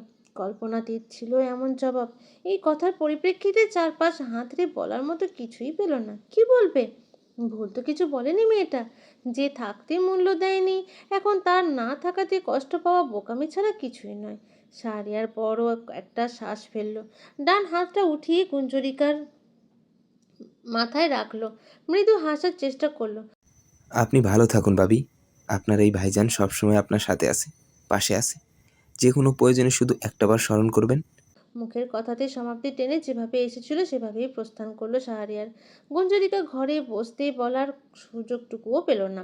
উঠোনের মাঝখানে থমকে দাঁড়িয়ে রইল। এক দৃষ্টে দেখলো শাহরিয়ারের প্রস্থান। আরুষের উপর রাগ, ঘৃণা, দুঃখ সব মিলিয়ে উদ্ভট বিভৎস একটা অনুভূতির সাথে পরিচিত হলো। আজও মানুষটা কাপুরুষ রয়ে গেল। গাল বেয়ে স্বধারায় পানি গড়িয়ে পড়ল। পর মুহূর্তেই সন্তর্পণে তা মুছে নিল। আর কাঁদবে না সে। এক জীবনে খুব কেঁদেছে, হাসবে বলেই না সব ত্যাগ করলো। তবে কেন কাঁদছে? হায় রে মানব মন, সে কি আর এত বাছবিচার মানে? সে যেখানে একবার খুইয়েছে, সেখান থেকে সহজে মুক্ত পাওয়া যায় না। তার মুক্তি মেলে না। সময় বহমান, সুখ দুঃখ উত্থান পাতানের মধ্য দিয়ে জীবন থেকে পেরিয়েছে 7টা দিন, অর্থাৎ 1 সপ্তাহ। এই 1 সপ্তাহে শেখ পরিবারের সদস্যদের মধ্যে বিশদ পরিবর্তন এসেছে। স্বল্প সময়ের ব্যবধানেই মানুষগুলোর বয়স বেড়েছে কয়েক গুণ। ঠিকমতো অন্ন মুখে তুলতে পারে না, গলায় কাঁটার মতো বিঁধে। তাদের করা এক একটা অবিচার বিষের মতো বুক জ্বালা করে। সবটা ক্রমশ সজ্জাতীত হয়ে উঠেছে। বাড়ির একমাত্র ছেলে নিজের জীবনকে নতুনভাবে সাজিয়েছে, আল্লাহর দরবারে নিজেকে সঁপেছে। মাথায় থাকা সফেদ রঙা টুপিটা দিব্যি তার পরিচয় বহন করছে। মুখের চাপ দাড়িটা অযত্নে বেশ খানিকটা বেড়েছে, তবে মুখমণ্ডলের সাথে মানানসই। ক্ষত চোখটা সর্বক্ষণ লুকিয়ে থাকে ছোট্ট নরম গামছার আড়ালে, যেটাতেই মুখের একাংশ সহ সম্পূর্ণ মাথা বেষ্টিত থাকে। পাছে মানুষ দেখে ভয় পেয়ে যায়। আরুষের এই পরিবর্তনে পাড়া প্রতিবেশীরা বেশ খুশি হয়েছেন, তবে ছেলেটার এমন উন্মাদ আচরণে দুঃখ হয় বড়। যাদের ছাড়া আমাদের চলে না, দিন শেষে তাদেরকেই খুইয়ে বসি আমরা। দোষ দুই পক্ষের থাকে বই কি। আজ 7টা দিন আরুষের চোখে ঘুম নেই, ঘুমোতে পারে না ছেলেটা। শেষ রাতে প্রচণ্ড ক্লান্তিতে বিছানায় শরীর ছোঁয়ায় ঠিকই, কিন্তু নেত্রপল্লবের বিচ্ছেদ মেটে না। এই বিচ্ছেদ এত সহজে মিটবার নয়। নিজের করা একপাক্ষিক আচরণগুলো প্রতিনিয়ত কুঁড়ে কুঁড়ে খায়।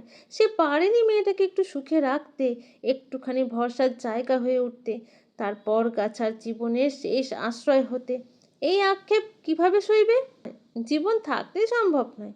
আরুষ নিজের গ্রাম সহ আশেপাশের অনেকগুলো গ্রামে খুঁজেছে, কিন্তু দিন শেষে শূন্য হাতে ফিরতে হয়েছে।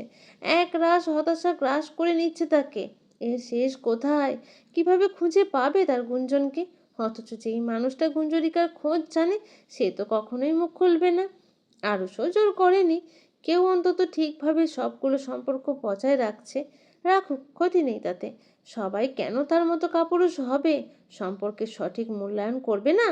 আরুষ ভোর নাগাদ বেরিয়েছিল বাইরে। মাঠে ঘাটে রাস্তায় ছুটেছে তৃষ্ণার্ত চোখ দুটোর তৃষ্ণা মেটাতে, কাঙ্ক্ষিত একটা বদনের দর্শনে, কিন্তু পায়নি দেখা। খোঁজ মেলেনি তার। আজও খালি হাতে ফিরতে হয়েছে তাকে। হতাশ হতে হয়েছে আরও একবার, কিন্তু জোহরের সময় হয়ে আসতেই ফিরে এসেছে। গোসল সেরে মসজিদে যেতে হবে তাকে। আরুষ যখন শেখ বাড়ির সদর দরজায় পা রাখলো, তখন ঘড়ির কাঁটা ঘুরে 12টা 45। এত বেলা অবধি পেটে কিছু পড়েনি ছেলেটার। পা দুটো আর চলছে না, শরীর সায় দিচ্ছে না। বিগত 1 সপ্তাহে কখনো রাত দিন মিলে একবার পেটে খাবার পড়ে, কখনো বা তাও পড়ে না। সে আজকাল বড্ড বেশি উদাসীন নিজের প্রতি। আরও সিঁড়ির দিকে যেতে যেতেই প্রথমে নজরে এলো চন্দ্রার শুকনো ক্লান্ত আনন। রান্নাঘর থেকে যে মাত্রই মুক্তি মিলেছে মেয়েটার, তা বুঝতে আর অবকাশ নেই। চন্দ্রা রান্নাঘরের দুয়ারে দাঁড়িয়েছিল। আরুষকে দেখতেই দ্রুত পায়ে ওর দিকে এগিয়ে গেল, নিচু গলায় ডাকলো, শুনছেন? স্বেচ্ছায় থামলো আরুষ, পিছু ফিরে দাঁড়ালো, এক পলক দেখলো চন্দ্রাকে। মেয়েটার মুখেই স্পষ্ট তার অভুক্ত থাকার ঘটনা। আরুষ হাসলো ক্ষীণ। আমার অপেক্ষায় থেকো না মেয়ে, নিজের আর করুণ দশা বানিও না। তোমার জন্য করুণা ব্যতীত আর কোনো অনুভূতির জন্ম হবে না আমার মিশ্রপিণ্ডের হৃদয়ে।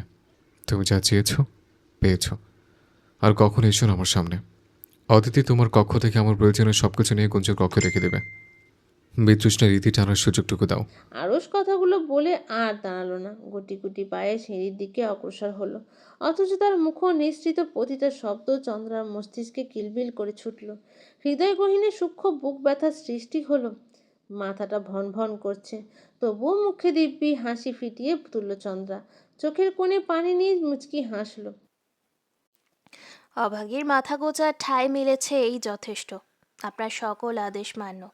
আপনি নিজের কষ্ট সযত্নে বুকে লালন করে জীবন পার করুন। কথাগুলো বেশ উঁচু গলায় বলল। আরুষের পদযুগল থামেনি। অপরপক্ষ শুনল কি? হয়তো, হয়তো না। চন্দ্রা উল্টো ঘুরে সদর দরজার দিকে হাঁটা ধরল। উদাস গলায় বিড়বিড় করে আওড়ালো, কিছু সম্পর্কে কোনো নাম হয় না, কিছু সম্পর্কের চূড়ান্ত অধিকার জন্মায় না। জীবন যখন একটা বটবৃক্ষের ছায়াতল থেকে সরে আসে, তখন পৃথিবীর ঠিক কতটা কঠিন আমরা উপলব্ধি করতে পারি।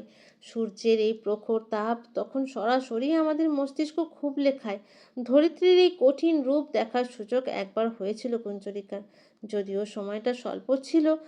বাবা নামক বটবৃক্ষকে হারিয়ে খাবার জুটছিল না মুখে, কেউ দুমুঠো ভাত দেয়নি।